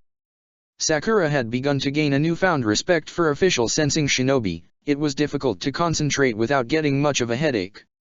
To the north there were 3 shinobi, yes, it had to be 3. One of them had a nature that Sakura had dubbed in her mind to be a riling energy, something that seemed to swell up within her and push her to action. It was the most distinct of the natures, and the majority of the shinobi here seemed to have that nature. The other 2, however, had a nature that felt better to Sakura. It was calming, putting her at ease and making her feel safe. She had a small inkling that whatever this nature was, it was probably her nature too, and maybe if she watched these shinobi long enough she could get some sort of inkling as to. All at once, her senses were engulfed by a single chakra. Behind her, directly behind her, an energy seemed to slam into her, and all that Sakura could process was death, and blood and pain and everything that terrified her, a chakra that seemed to make every cell in her body scream in fear. Her hand flew to one of her kunao, drawing it as she turned to defend herself, but how could she defend herself against Gaara? The last time she'd seen Gaara, he'd been with his team, dropping off her friends who'd been battered and broken at the hands of Orochimaru's underlings. It had only been brief, then, but even without sensing the shinobi's chakra, Sakura had still been terrified of him. And why not? Before that, Gaara had gone all out trying to kill her and her teammates. She couldn't help but vividly remember how his chakra had transformed him into something half man, half monster. That was Shukaku inside him that she now sensed. Sakura realized, this baffling power was that of a tailed beast. And this time, thank goodness, Gaara was not trying to kill her. This was his passive energy. This is what others in this village had felt from him for years. Knowing this now, Sakura couldn't help but understand why shinobi feared the Jinhiriki so much.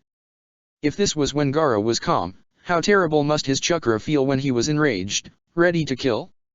She forced herself to take a deep breath, and she put her kunao away. Son of a bitch. She grumbled. You could afford to give a girl some warning before sneaking up on her while she's concentrating. Gaara kept the same stoic look that was typical for him. His voice was the peak of apathetic as he spoke. I was told you wished to speak with me. Next time, you could start with hello. Sakura answered, pushing herself to her feet. Her heart was still pounding in her chest like a hammer, and a very large part of her wanted to keep the kunao out, just in case. Gaara seemed to get a curious look on his face at her comment, one that portrayed an emotion Sakura couldn't quite identify. Maybe it was the lack of eyebrows. Eventually, Gaara spoke again. Hello. Sakura blinked. Was he trying to be funny? With that deadpan look it was impossible to tell, but if he was at least attempting some sort of humor, well, she could work with that. She needed to humanize Gaara in her mind if she was ever going to understand Jinhiriki, ever fully understand Naruto. Hello. She answered in return. I don't know if you remember me from that time you tried to kill me, but I'm Naruto's teammate, Sakura, and I'm here to learn about tailed beasts. Alright. What do you want to know? It was that easy? Sakura wondered if he'd gotten permission from his superiors to discuss Shukaku, or if Gaara was just that willing to talk. Either way, she'd been expecting some sort of disclaimer, or a limitation on what she'd be allowed to know. And maybe there still was. Well, we could find a place to sit down, first. Sakura suggested. Maybe we could get dinner. She had picked a somewhat secluded area to practice her chakra sensing, in the hope that she wouldn't be bothered. Nice pick, she thought to herself, what with Gaara so easily sneaking up on her. Gaara seemed to think on this before turning and beginning to walk away. Dinner, then. Sakura, of course, had no choice but to follow. It was admittedly odd to see Gaara so at ease, or at least as ease as she ever expected to see him. Supposedly shinobi like Kakashi had similarly fearsome reputations, but she had never thought twice about such things when she considered the at ease, constantly tardy, playful personality that Kakashi had always showed to them. Gaara too had a relaxed side. Gaara too had a place he preferred to eat, or else he'd had enough sensitivity in him to pick a place he'd thought she'd like. Though Sakura was more likely to believe the former. Did Gaara have hobbies? Books he liked to read, things he liked to do? She couldn't see him being a prankster like Naruto, not in a million years, but surely there were some things. All at once, Sakura found herself wanting to know more about Gaara than Shukaku. But Sakura kept her thoughts to herself, enjoying the unique curry that had been brought to her. Suna food was certainly a different experience, but one she was quickly learning to enjoy. Still, she went through 3 glasses of water before her meal was done, while Gaara hadn't even once seemed to show any sign of discomfort. So, Shukaku. Sakura began, not sure where else would be a good start. Did Temari bring you up to speed about Akatsuki? She informed me that an organization might seek to take Shukaku's power from me. Gaara replied. All right. Up to speed enough, Sakura supposed. Well, they've already attempted to abduct Naruto in the past, and they almost got away with it too. If they're strong enough to infiltrate a village and take out 3 Jounin, I don't even want to think about what they'll be like with a beast inside them. You're scary enough. Sakura hesitated. Well, I don't mean to be rude, but you're pretty scary. Gaara simply nodded at this, but said nothing else. The awkward silences were quickly becoming the scariest part of the conversation. So, well, I don't want Naruto to get abducted. I'm looking into Akatsuki to try and better prepare us for future attacks, but I feel like in order to understand Akatsuki, I need to learn more about the tailed beasts. Since you're the only other Jinchuriki I directly know, I figured I'd come here first. I don't know how much you can tell me, but, Sakura pulled out a small scroll from her pack. Notes, she'd need to take down notes in case there was anything important. Well, how about I ask and you can tell me what you're able to? Silence greeted her again, but since he was protesting, Sakura took it as an affirmation. Maybe, well, have you ever communicated with Shukaku? This seemed to elicit a response out of Gaara. For a brief moment, did he look nervous? Nervous, maybe even uneasy. Never on purpose. He finally admitted. But communication is possible. It is. Sakura couldn't help but feel excited at the news. Did that mean Naruto could communicate with the Kyuubi inside of him? Or maybe he'd already done it and she hadn't known. How does it work? Some sort of telepathy. Yes. His voice enters my thoughts when he wills it. Though not as much recently. Gaara's nervousness was still apparent. A touchy subject? I don't know why you would want to communicate with them. Well, my hope was that it could help Naruto out. If he can control the Kyuubi, maybe it will make it harder for Akatsuki to make off with him. Sakura shrugged. I don't know. I guess the problem is I don't really know a lot about how Jinchurikis work. Nobody really seems to. I went through all my village had on them and the best I got was that they were pretty good weapons, but that's not how I want to see Naruto. That's not how anyone should be seeing any of the Jinchuriki. Like it or not, that is why we exist. We exist to be weapons. We exist to kill for our village. Gaara retorted. And we exist as a prison. Should Shukaku be allowed to rampage, he would not stop until he had ensured humanity's destruction. Shukaku does not care for anything but death. Yeah, I kinda got that. Sakura winced, memories of Gaara's transformation still vivid in her mind. But haven't you ever been curious as to why? This thought was enough to keep Gaara silent for a while. Sakura as well. She allowed herself to mull over her words. The Kyuubi had attacked their village upon its freedom, yes, and someone had clearly freed it for that purpose, but was the Kyuubi really an unfeeling force of destruction? If Shukaku had enough sapience to hold some sort of conversation with Gaara, to hold desires, even destructive ones, then it was intelligent enough to have reasons why. I'd never had reason to ask. Gaara finally admitted. Some things are just assumed. Then how would you feel about trying to ask? I think it could be helpful either way, and if you're successful then certainly Naruto would be able to dash. No, Gaara spoke. I will not speak with him. It is too risky. Allowing him words gives him opportunity to work his influence over me, and I will not allow that again. It was the most assertive she'd ever seen him.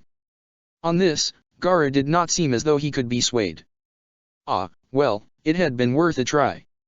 Just the knowledge that it was possible was enough. Okay. Sakura took down her notes. Okay, no talking with Shukaku.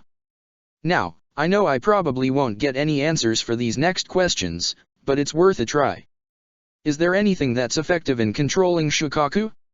Certain types of jutsu, certain states of mind, anything I can pass along to Naruto so he has a better chance with the Kyuubi. It took even longer for Gaara to answer this time, but when he did, Sakura could have sworn she heard some sort of emotion in his voice. Acceptance. Gaara explained. Acceptance and companionship. As long as you are there for him, Naruto will not falter to the Kyuubi's influence. Acceptance, something, Sakura wondered, if Gaara had ever experienced. Even just walking here with him to dinner, she had seen the cold looks and frightened eyes that had turned Gaara's way. Something Naruto had supposedly dealt with in his youth. Naruto had friends now, companions to help shoulder the burden, and Gaara? Gaara didn't seem to have anyone. Had that been melancholy in his voice, then? You know, I don't blame you for trying to kill me. Sakura found herself speaking without thinking. I mean, it was terrifying facing you, but it was just what you'd been ordered to do. And you helped out when Sasuke left, so I can't hold anything against you, just for that. Sasuke is my friend and maybe talking about her love for Sasuke was a bit heavy-handed. I'm just grateful that so many came for him where I failed. So I guess what I'm trying to say is that I don't care what happened in the past. You tried to help Naruto and Sasuke, so you're my friend now, got it? Gaara didn't have anything to say to that. But Sakura could have sworn she saw a hint of a smile on the shinobi's face.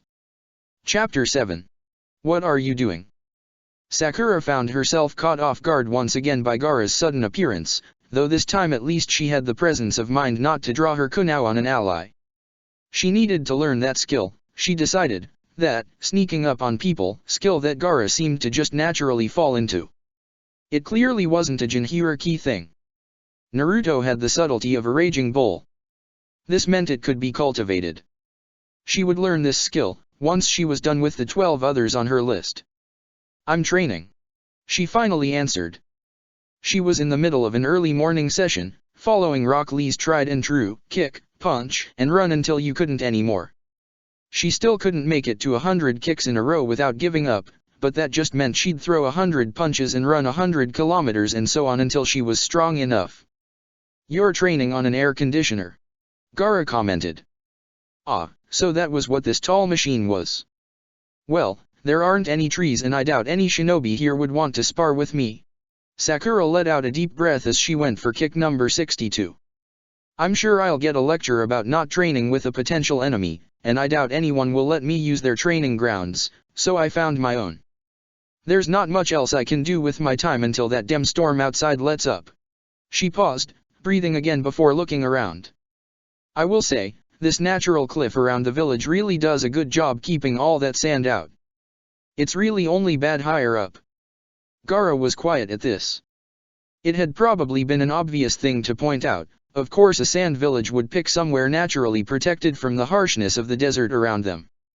It was just amazing how well of a job it did. Sakura wouldn't have been surprised if there were jutsu in place on top of the cliffs to help mitigate the damages sandstorms would bring. Gaara's silence prompted Sakura to continue her training. He'd probably been sent up to make sure she wasn't doing anything suspicious. And kicking an air conditioner was admittedly suspicious, yes. But unless the owner came and yelled at her for it, she doubted it was illegal. Was that all the questioning you had about Shukaku? Kick 81 and Gaara still hadn't left. Maybe he'd been sent to keep a permanent eye on her? No, I don't have anything else on Shukaku, unless you are willing to reconsider attempting a conversation with it. But you seemed pretty against the idea, so Sakura stopped her kicking. 86 and her leg just didn't want to lift anymore. Now for the other side. So you're training? Gaara concluded. Yup. By kicking an air conditioner. Every kick makes me stronger. Just ask Rock Lee, he kicked the hell out of you in the Chunin exams.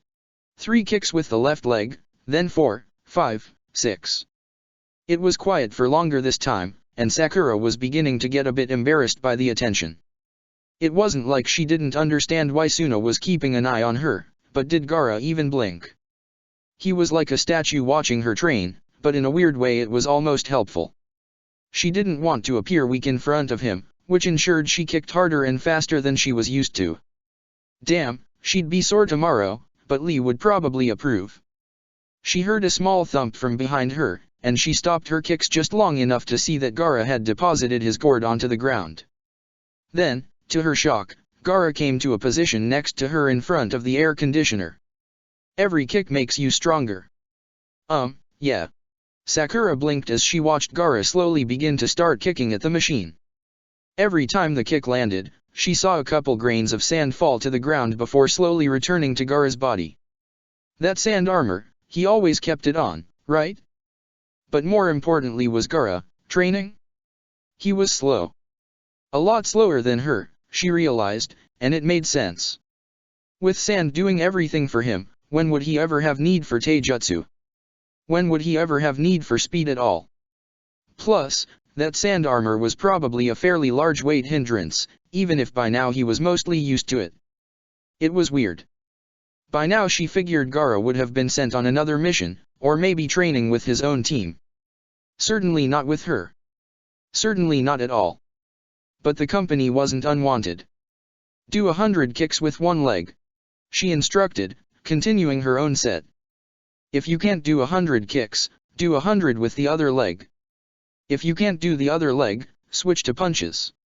And if you can't make the punches, do 100 laps around the village. Gaara paused to look at her, bafflement clear on his face.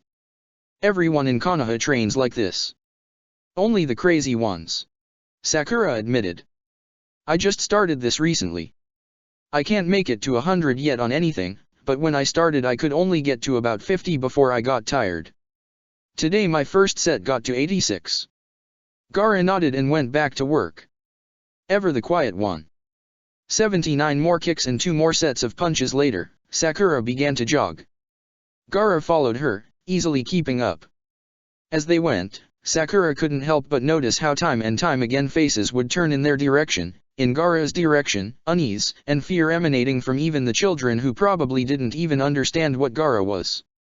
This was what it was to be a Jinhuriki, and even by proxy, Sakura was starting to understand how disheartening such negative attention could be. Several more days passed as she waited for the sandstorm to subside. Her pocketbook thankfully didn't run low, not with Gaara tailing her like a lost puppy. As the cage's son, food seemed to be free wherever he deemed it, and with her in his proximity, she was able to mooch off quite a few meals. For the most part, Gaara said little. He trained with her and sat watch over her while she practiced her sensing. After a while of him being near, she could almost tune out the fear that Shukaku's aura of death brought about. Does he ever say anything to you? Temari asked her once, in a whisper low enough that she figured Gaara couldn't hear. Not really. Sakura shrugged. He talked to me about Shukaku when I asked, but other than that he just follows me around. He's stopped going on missions. Temari let slip. He doesn't even bother checking in anymore, but after, she hesitated, taking a breath. Well, we haven't elected a cage yet, so there's nobody with enough motivation to look after him. As long as he isn't killing anyone. He's not. Sakura insisted. He just sits around and watches me all day. I'd thought he'd been ordered to. Well, I feel better if you're keeping an eye on him. At least if he decides to kill you, it's not one of us. Temari chuckled, and Sakura forced a laugh in return. She had been worried at first, but not so much now. If Gaara had wanted to kill her, he'd have had plenty of opportunity. She was more unnerved by how casually Temari treated Gaara's bloodlust, like it was inevitable. Like there was nothing that could be done. She was his sister. If she'd reached out to Gaara, shown him affection, how different would things have been? It was on the evening of her 4th day in Sunagakure that Gaara spoke to her at length once again, surprising her by initiating. She'd found a quiet spot in the village to start reading her scroll for something new, and he'd followed, as usual, before speaking up. "Where's Naruto at, now?" "Naruto?" Sakura pulled herself from her reading. "Well, he's out training with a strong shinobi from our village, but he's being kept on the move to avoid Akatsuki finding him. Otherwise he'd probably be here with me." "Training?" Gaara confirmed. "He wants to be Hokage, doesn't he? That's his plan. Not that he ever stopped announcing it to anyone. I'd thought about trying to become Kazekage." There was a long silence after the announcement. Sakura couldn't help but watch Gaara. He was getting easier to read now, she realized. He didn't show much emotion, but it was there, if you knew where to look. Right now he was pensive, but some of the melancholy from their first conversation was peppered in. "Why don't you then?" Sakura asked. "They need a Kage right now, and you're certainly strong enough. Plus, Kage get tons of bodyguards. That'd be perfect if Akatsuki ever tried to come after you. They won't ever let me become a Kage. I'm too unstable," Gaara explained. "Even if I trained, even if I restrained myself for the rest of my life, they won't ever trust me. I'm not like Naruto." "Not with that attitude, you aren't," Sakura huffed. "Naruto's never been trusted either, but he'll never stop trying. That's how come he will become Hokage. And that's how come he'll get strong enough to beat Akatsuki and bring Sasuke back. Naruto will. But, you don't want to become Hokage." "Of course not, I know I can't beat Naruto." "But you could," Gaara argued. It was the most verbose he'd ever been, and discounting the Chunin exams, the most emotional she'd ever seen him. "You could train every day like he does and get stronger. Your village already trusts you. You could get strong enough to become Hokage. Strong enough to beat Akatsuki and bring Sasuke back." He was right, of course. She could train every day and become Hokage. If she'd tried, she could have become an active Jounin, learned the ins and outs of village politics, gained the respect of everyone there. In another life, if something had been different, maybe she would have. But now, right now, it's not what I want, she admitted, more to herself than to Gaara. "I don't want to be Hokage. The Hokage just sits around worrying about a village when the world is in danger, when people they care about are in danger. They're stuck. They can't go out and make a difference without fear of the other villages retaliating, without fear of leaving their own village undefended. If I was Hokage, I couldn't be out here trying to help Naruto." Sakura looked back down at her scroll as she spoke, rows upon rows of descriptions and hand signs in front of her. "It's stupid," she lamented. "Naruto and Sasuke, they're so damn strong and important compared to me. They have strong shinobi just jumping at the chance to train them and help them reach their dreams. But nobody ever reached out to me. Nobody ever thought I could be Hokage or anyone important, so now I have to be out here in the damned sand village just so I can prove that I'm capable, that I can help if they'd just let me. But what's even more stupid is that they're right. I don't have any special jutsu or talents. I don't have a tailed beast, I don't have a Sharingan. I'm just Sakura. So it doesn't even matter if I wanted to be a stupid Hokage anyway. I'll never be more than just a backup for someone stronger." She rolled the scroll back up with an angry snap. No, she wouldn't let herself get this emotional in front of Gaara.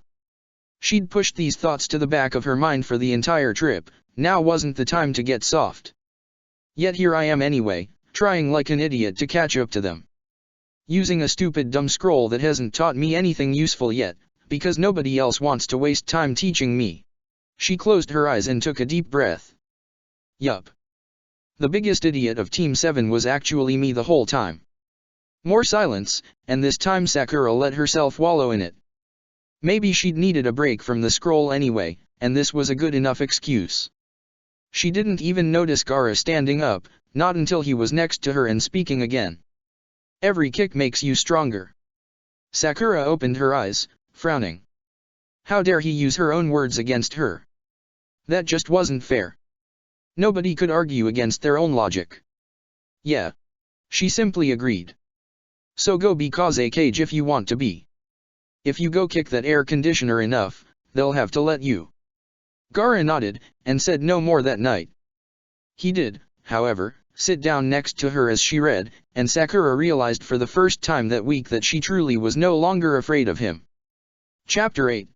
The next morning, when the sand had subsided and the hot desert sun shone with clarity across the village, a solitary eagle made its way into one of Suna's towers with a message taped to its leg. This, of course, meant nothing to Sakura, who was much more focused on the fact that the storm had finished, and now she had to deal with the hellish landscape that was Suna in the middle of summer. It was hot, it was blistering hot, and now that the skies were clear, that meant it was time for her to leave, and she'd have to leave in the middle of this heat. She had no idea how it was possible for so many shinobi to thrive in this heat, especially considering what they wore.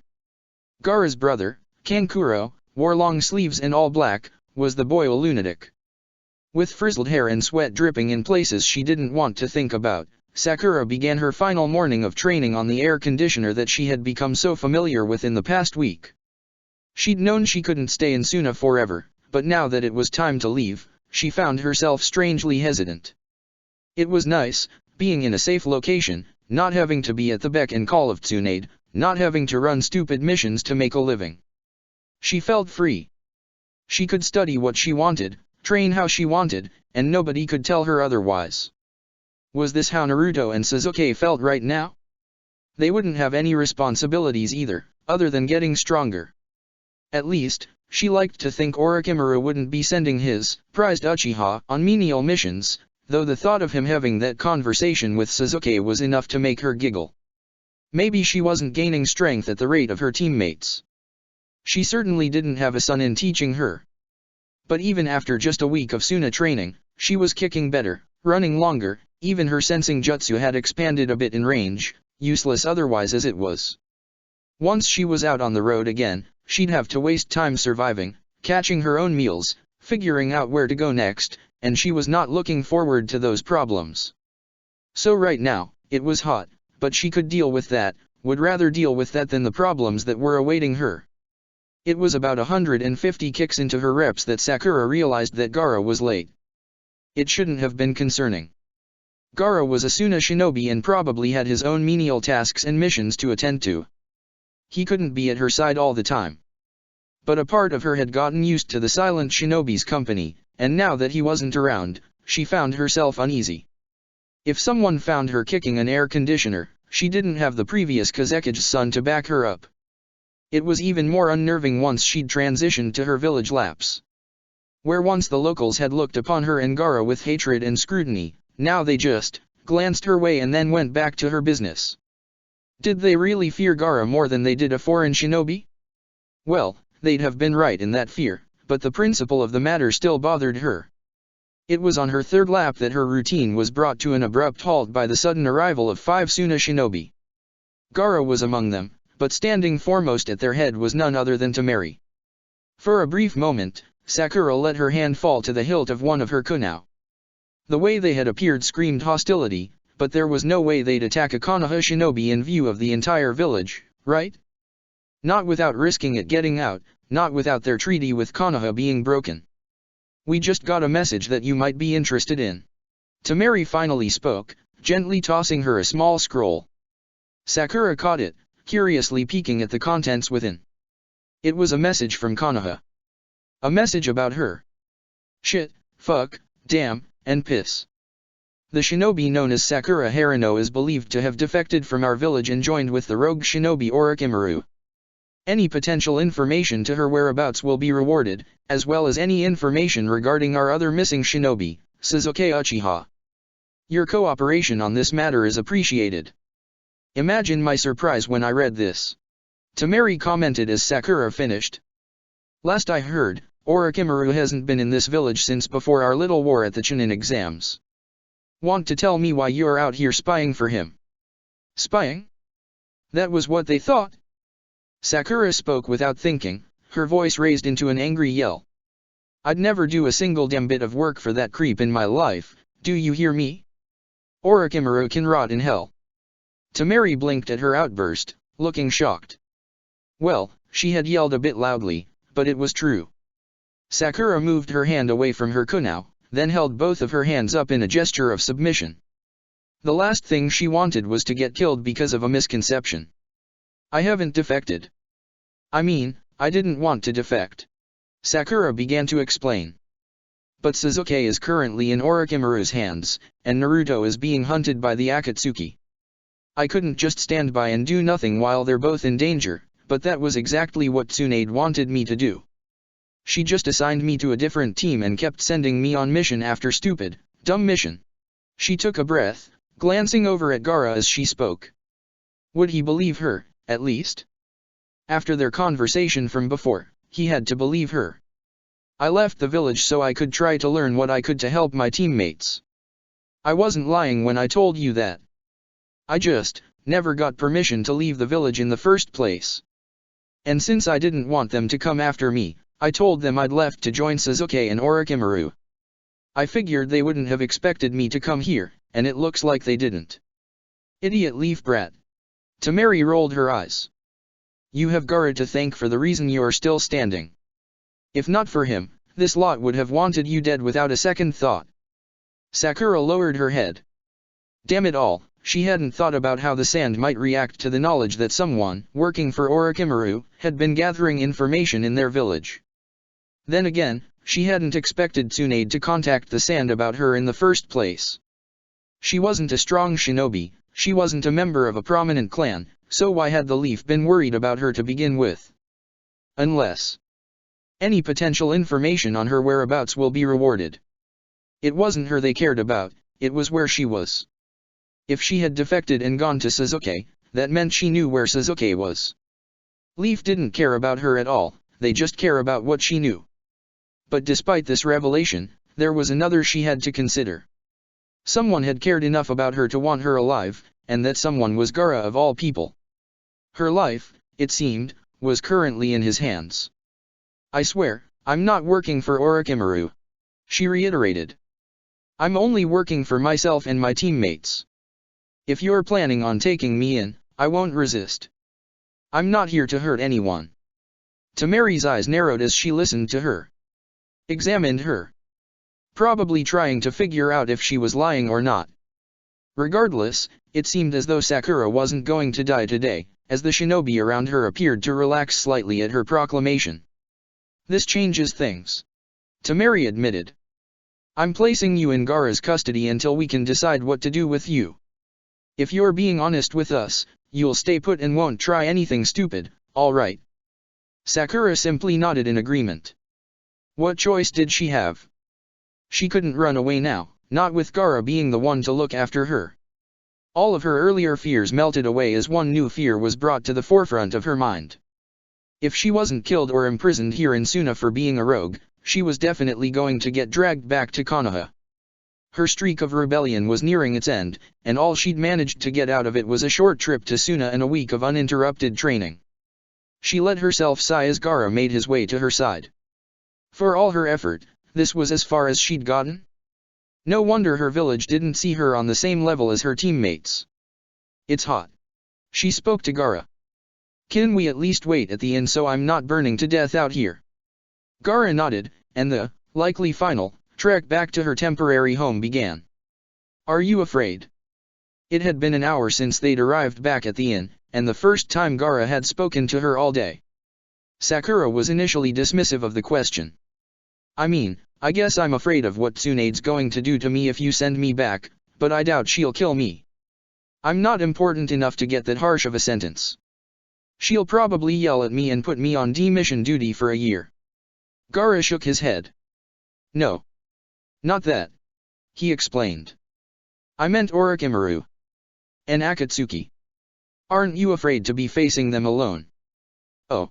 That was a question she hadn't really considered. Well, of course I am. I'm not nearly strong enough to face them. But you still left your village. Alone. Yeah. Sakura agreed. I told you I was an idiot. I'd hoped I'd be too insignificant to even matter to them. They're not looking for me, they want my teammates. I was surprised that my own village, even though I was worth making any sort of fuss over. Silence for a while longer. Sakura fiddled with one of her kunao as she waited. The anticipation was the worst part, wondering what the sand were going to do with her. But then, Gaara surprised her by speaking again. Were you afraid back then, when I came for Sasuke? Back then.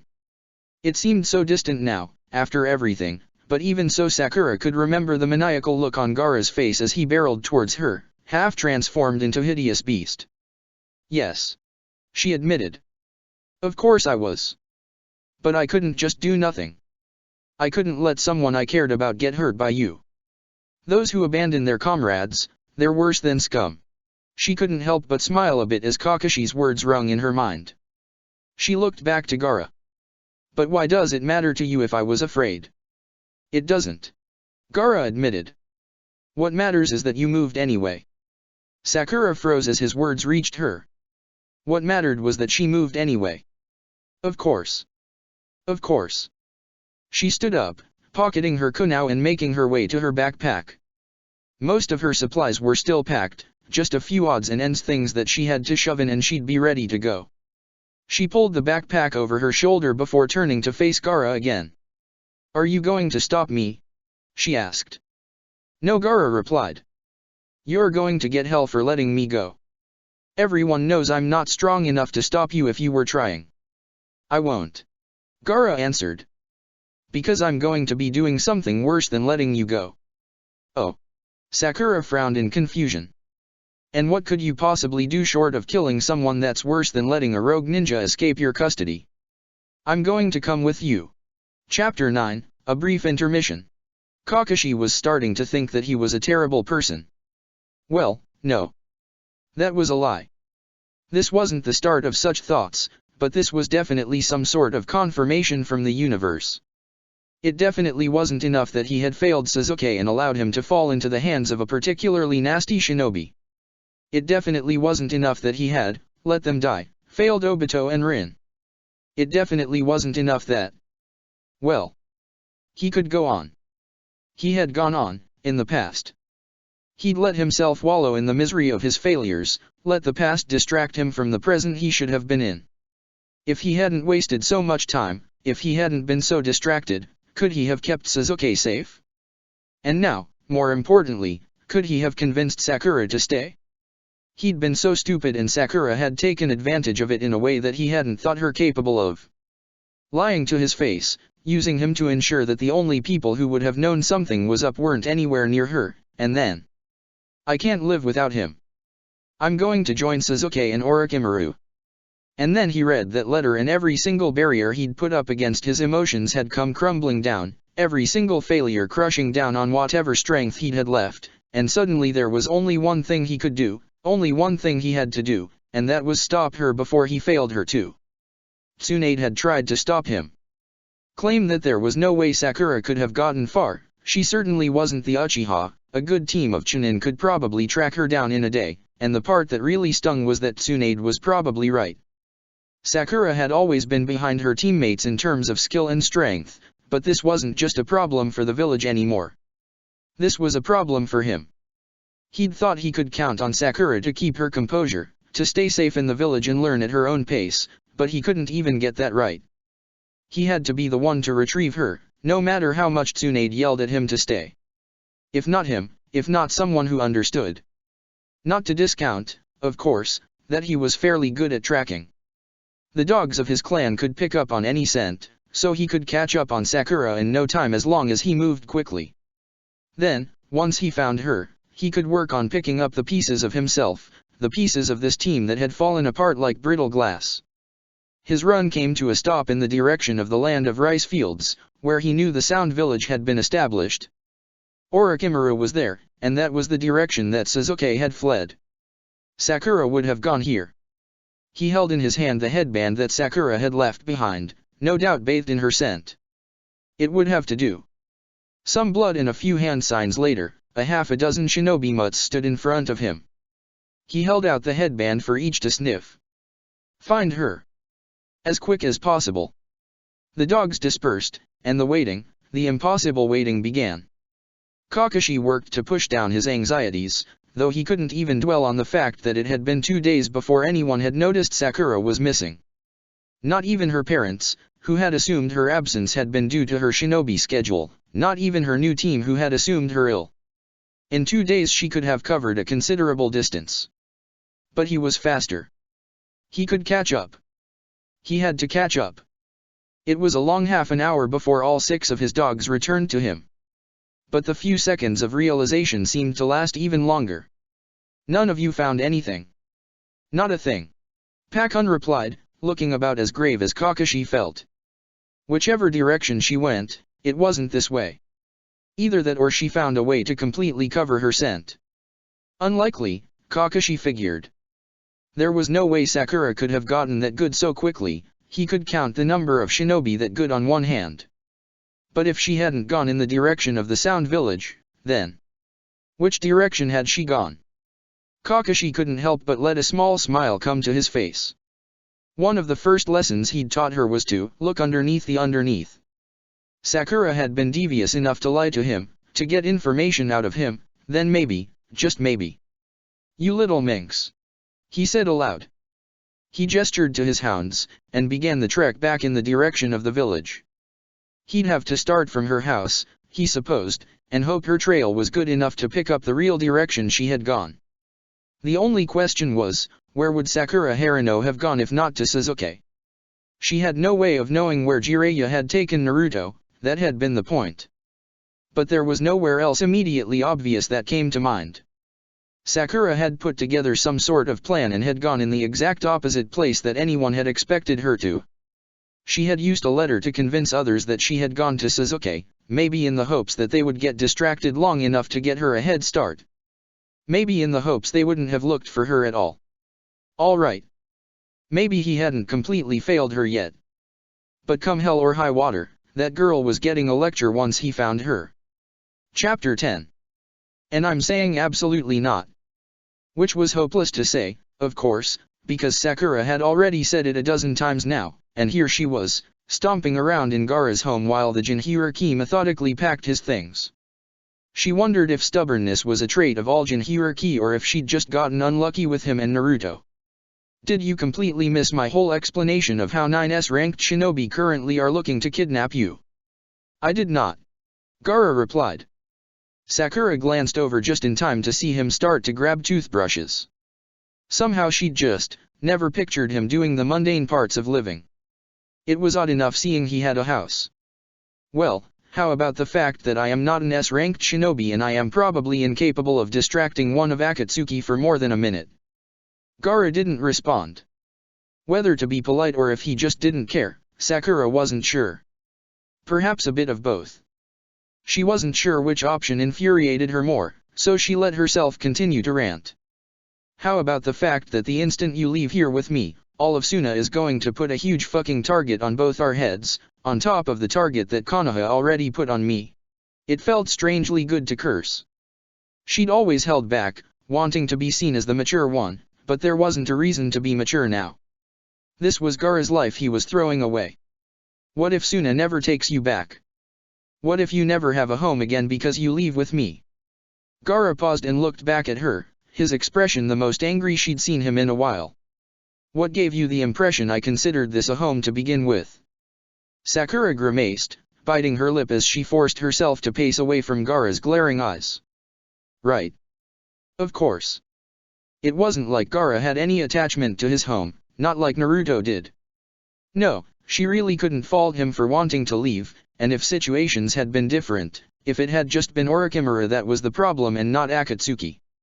I can't protect you, she finally admitted, her voice softening. If you come with me, as far as I'm concerned, I've condemned you to death, Gaara. She felt a hand on her shoulder, and turned to see Gaara fully packed, even more determined than before. I'd rather die with a friend than here. Here, but that had been the point, hadn't it? If he stayed here, the village could keep him safe. But then Sakura remembered how just one of the Akatsuki had taken on 4 jounin of her village and survived, had put Kakashi and Sasuke into a coma that none but Tsunade could have brought them out of, how Taki Uchiha had gone toe-to-toe with Jiraiya and scared him enough that he had whisked Naruto away for his own protection. And that was just one of them. If all 9 Akatsuki decided to take Gaara from this village, could anyone stop them? For that matter, following that thought, why hadn't they yet? Had they captured all of the other Jinchuriki? Were Gaara and Naruto the only ones left? And suddenly Sakura got why Jiraiya had taken Naruto and ran. It wasn't that Jiraiya thought he could stand up against Akatsuki if they came for Naruto, it was that traveling around without a goal made Naruto harder to find, and the longer he could distract Akatsuki, the more time he had to come up with a plan to deal with them. Which meant that logically, Gaara leaving with her was somehow, stupidly, the safest thing he could probably do. Yes, Suna would try to retrieve him, but Suna wouldn't be stupid enough to announce to the entire world that one of their strongest shinobi had gone missing. After their war with Konoha, it would all but ensure their demise if any other country thought them weaker than they were now. Which meant that, whether they wanted to or not, Suna would cover them. Akatsuki wouldn't be looking for her, they'd be looking where they expected Gaara to be. This was such a stupid idea, it was actually smart. You need to disguise yourself. Sakura finally spoke, moving to some of Gaara's cabinets to look for something, anything. That tattoo is kind of unique, we could cover it with some makeup. Dye your hair, if you'll let me. And that gourd, can you make it a different shape? She vaguely remembered his entire gourd being made of his sand, from his fight with Lee. Gaara nodded, and she watched as the gourd began to stretch and elongate until it very distinctly looked the part of a rather large scroll. Scrolls were common enough in the shinobi world, and that still meant his sand was close to him, where he liked it. Good, that's a good start. Your hair, too. Gaara pointed to her. Sakura frowned as she considered her rare color. She liked the pink. Maybe it wasn't a very shinobi-like color, but it was her color. It's not like Akatsuki's looking for me. She countered with a pout. Then no dyeing. Sakura looked over just in time to see, wait, was Gaara sulking too? He looked like he was trying to mimic her expression, but, well, failing horribly.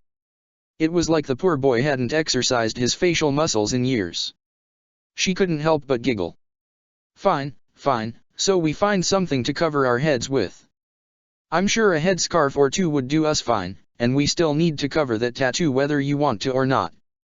1 hour of sifting through Gaara's clothes later, Sakura finally considered the two of them disguised.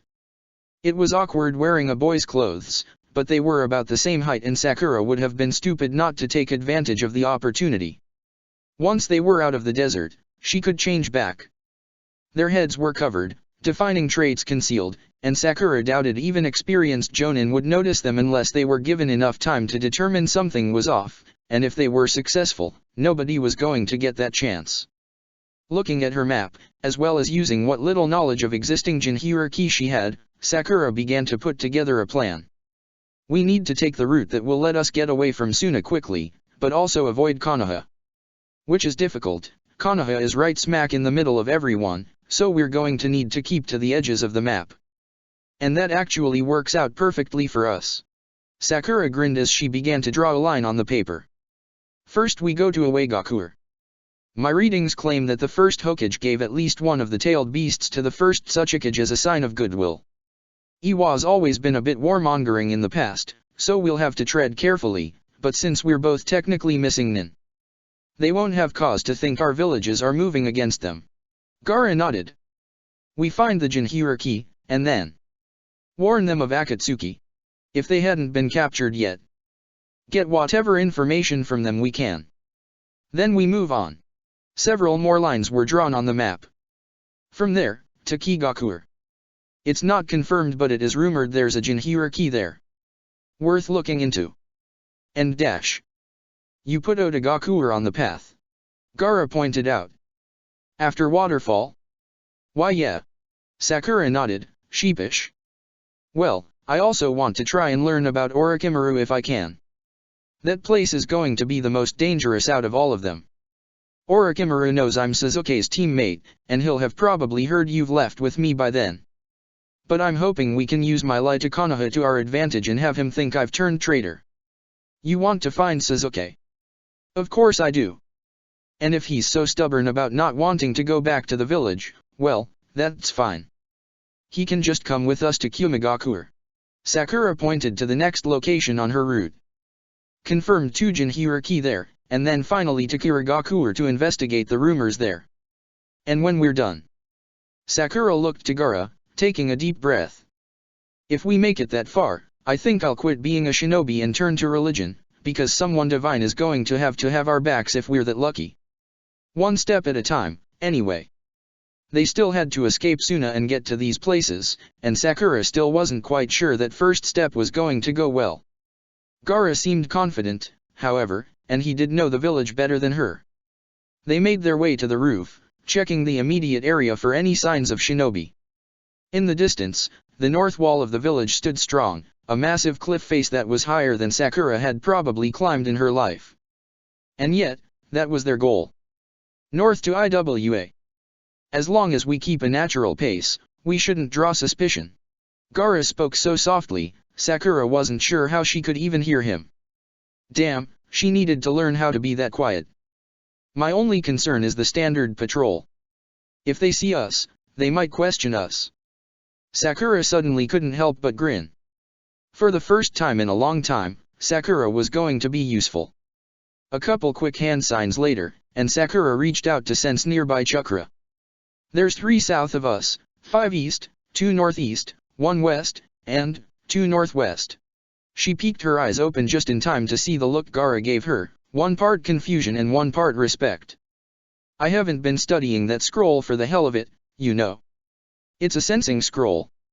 As long as you can chart the best path, I can keep track of everyone.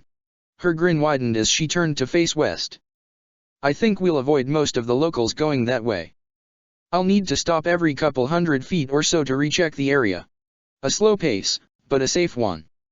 And every second they weren't found was one that got them closer to their destination. Gaara took point, stepping to the roof's edge before looking back to Sakura. When you're ready, then. Sakura was definitely not ready and not ever going to be ready to escape a hidden village again. And unlike Konoha, Suna would likely kill her now if they caught her. This was life or death. Equivalent, she was sure, to some sort of a rank mission. She took a deep breath, and the running began. The trick to being a shinobi had to be a good poker face. There was no reason why a couple of high-ranking Suna Jonin couldn't have stopped them on their escape and asked what they were up to, but Sakura was beginning to learn that exuding an aura of, I am supposed to be here, was a better disguise than literally any jutsu could accomplish.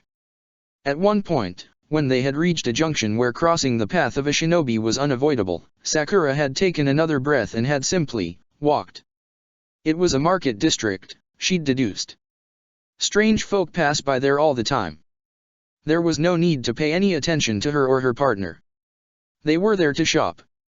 No suspicious activity, definitely not trying to flee the village.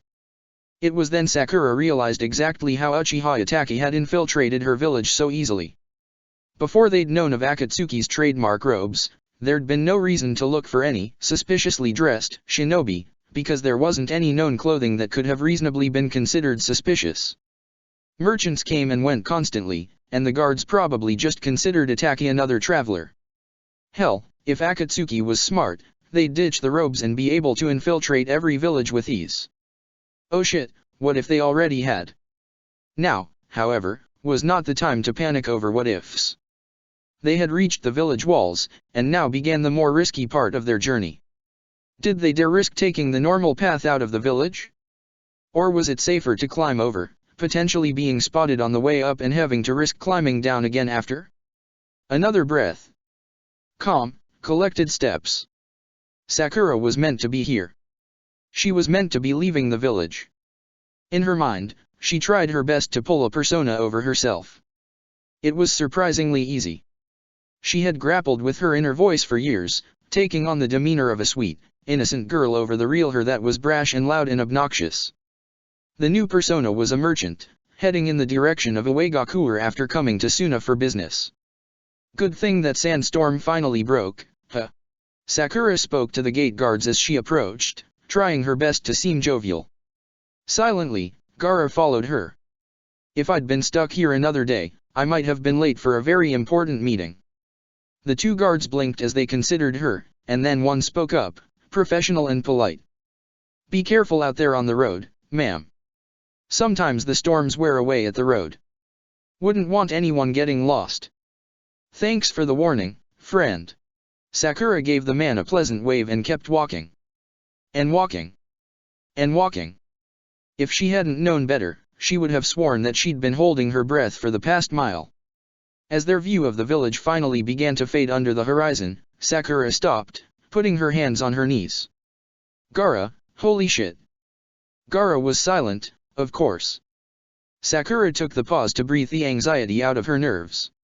Merchant Persona was gone, and now it was just quiet Sakura who hadn't been so afraid since Sasuke left. It was that easy. She found herself saying. It was that easy to just walk out without any questions. No wonder Orochimaru and Akatsuki haven't been caught yet. I'm a genin with barely any talents and I just walked out of a guarded village without being stopped once. And to be fair, it was likely nobody had realized yet that Gaara had allowed her to escape, and run off with her. But now Sakura had become seriously worried about her own village's security. The wrong person could walk right through the gates and just do whatever they wanted. Learn whatever they wanted. Hell, this whole thing had started with her breaking into Konoha's most secure library.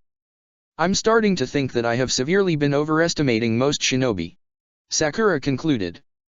They're so worried about grand, obvious threats that they let the small, sneaky ones slip right through. Good thing we're a small, sneaky one then. Sakura let out a hollow laugh. When she returned to Konoha, she was going to give Tsunade a lecture. Assuming she lived long enough. Assuming Tsunade didn't knock her lights out next time she saw her. From there, Sakura and Gaara ran. The initial escape was done, and now all that mattered was putting as much distance between them and Suna as possible. Sakura noted, as they ran, that Gaara was focusing and allowing his sand to whip at the ground behind them, removing all trace of their footprints. Suna wasn't stupid, they'd check each of the gates once they realized their prisoner and Jinchuriki were gone, but ensuring they didn't have a noticeable trail would make things easier. And Sakura could only hope the gate guards didn't think twice about the two merchants that had passed them by. Eventually, Sakura allowed her run to leave the safety of the main road. It wasn't quite as scary having a native Suna shinobi at her back. If another sandstorm hit, she figured Gaara of all people would know how to handle it.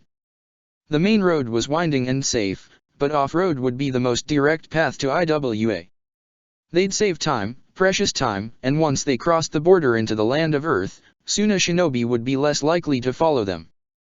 They ran well into the day and deep into the night. Only the past week of jogging in a desert environment allowed Sakura to keep conscious at all under the desert heat, as well as the clothes she had donned. Despite the fact that she was more covered, the lightweight fabrics breathed well and shaded her skin from the sun's rays. So that was how Kankuro could keep covered all the time. It was as the sun began to peek over the horizon again that the two finally stopped for rest. Gaara, in his element, moved the sand beneath them to create a large hole. Then, he pulled his own sand above them, making a solid ceiling and leaving a single hole for air.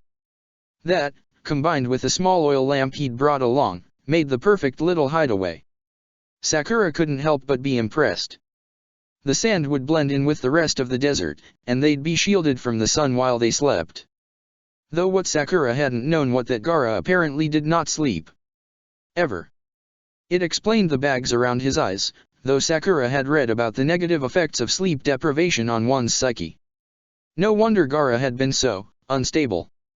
Naruto's never had to worry about sleeping. Sakura pointed out as she dug some food from her backpack. Do you think Kyuubi's not as overbearing as Shukaku? No, Gaara disagreed. I would guess that the seal used to bind Shukaku is different from the one used on Kyuubi. Shukaku's seal has been notoriously weak. Over the years our elders have tried strengthening it, but it will inevitably begin to decay as I grow old. We need to figure out how to fix that. Sakura decided. It would be a hell of a lot easier for you to deal with Shukaku after a good night's sleep, I would think.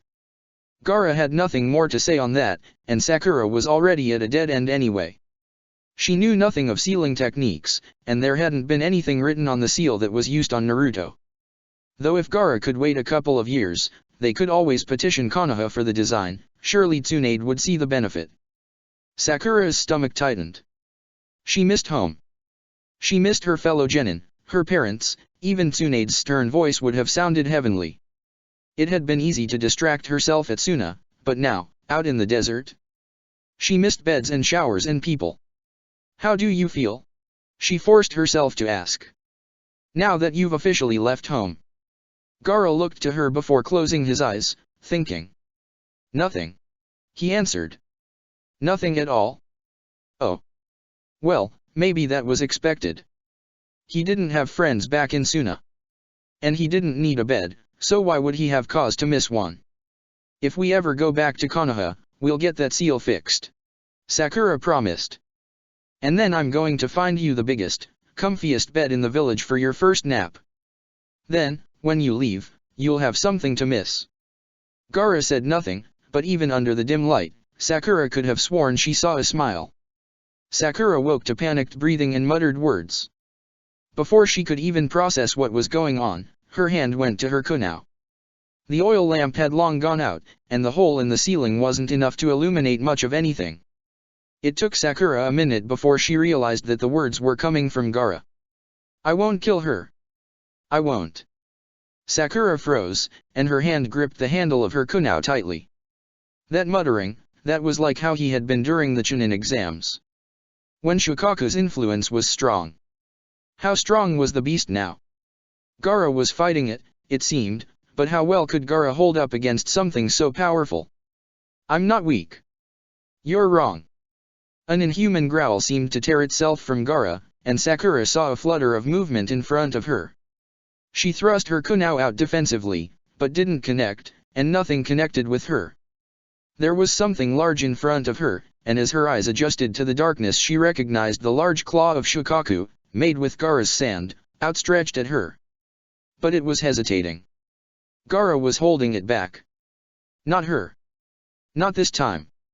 The claw gently fell to the ground, and the sand began to slither back into the earth. Sakura could see Gaara a bit more clearly now. He was clutching his head, shaking. He seemed afraid. Not some powerful, killer shinobi. Just a scared boy. A boy who was trying not to kill her. Gaara, take a deep breath.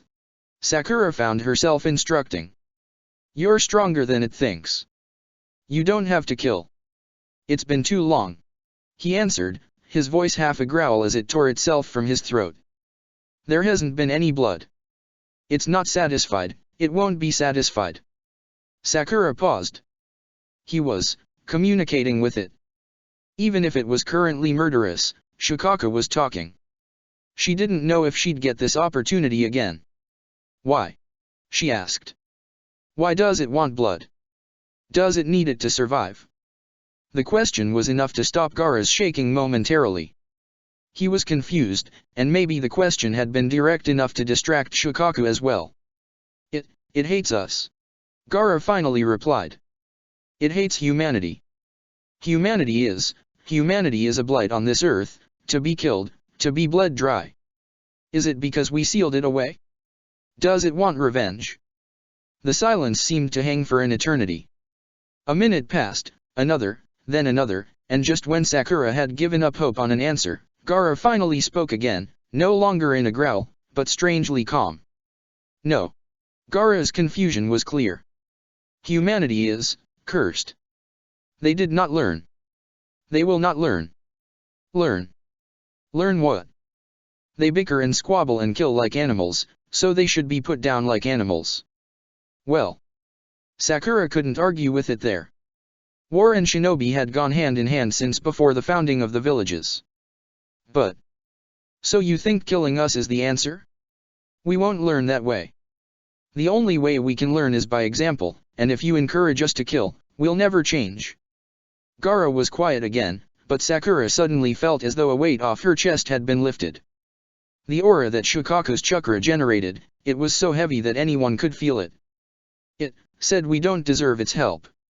Only its judgment. Gaara spoke. But now it's gone. Just gone. He looked up at her, now more afraid than ever. It doesn't just leave. Well, I'm sure it's still there, but it seems like I got the better end of that argument. Sakura couldn't help but laugh. The fear she had been repressing finally came forward, shaking its way into her hands and causing her to drop the kunao to the ground. She could have died. She could have died, but she didn't. She and Shikako had spoken, even if indirectly. And there was so much to unpack. But not now. She'd been woken from her sleep, and her mind wasn't nearly rested enough to consider the implications of the conversation. But before that, before sleep, she stood, going to Gaara's side and sitting next to him. He shook, still, more than she was. "Can I touch you?" she found herself asking. Gaara looked to her, unsure until she reached out to gently touch his shoulder. He didn't pull away, so she let her hand remain. "I tried to kill you." "Well, it's not like it's the first time. What matters this time is that you stopped." Gaara nodded. "I stopped," he repeated. "I never stop." "Wrong. This time, you stopped. And that means you'll always be able to stop, whenever you want." "Whenever I want," Gaara nodded again. "I can stop." They sat for an hour in silence, and Sakura didn't take her hand off of his shoulder until exhaustion overwhelmed her and all she could do was sleep. Check the description for the links to the author.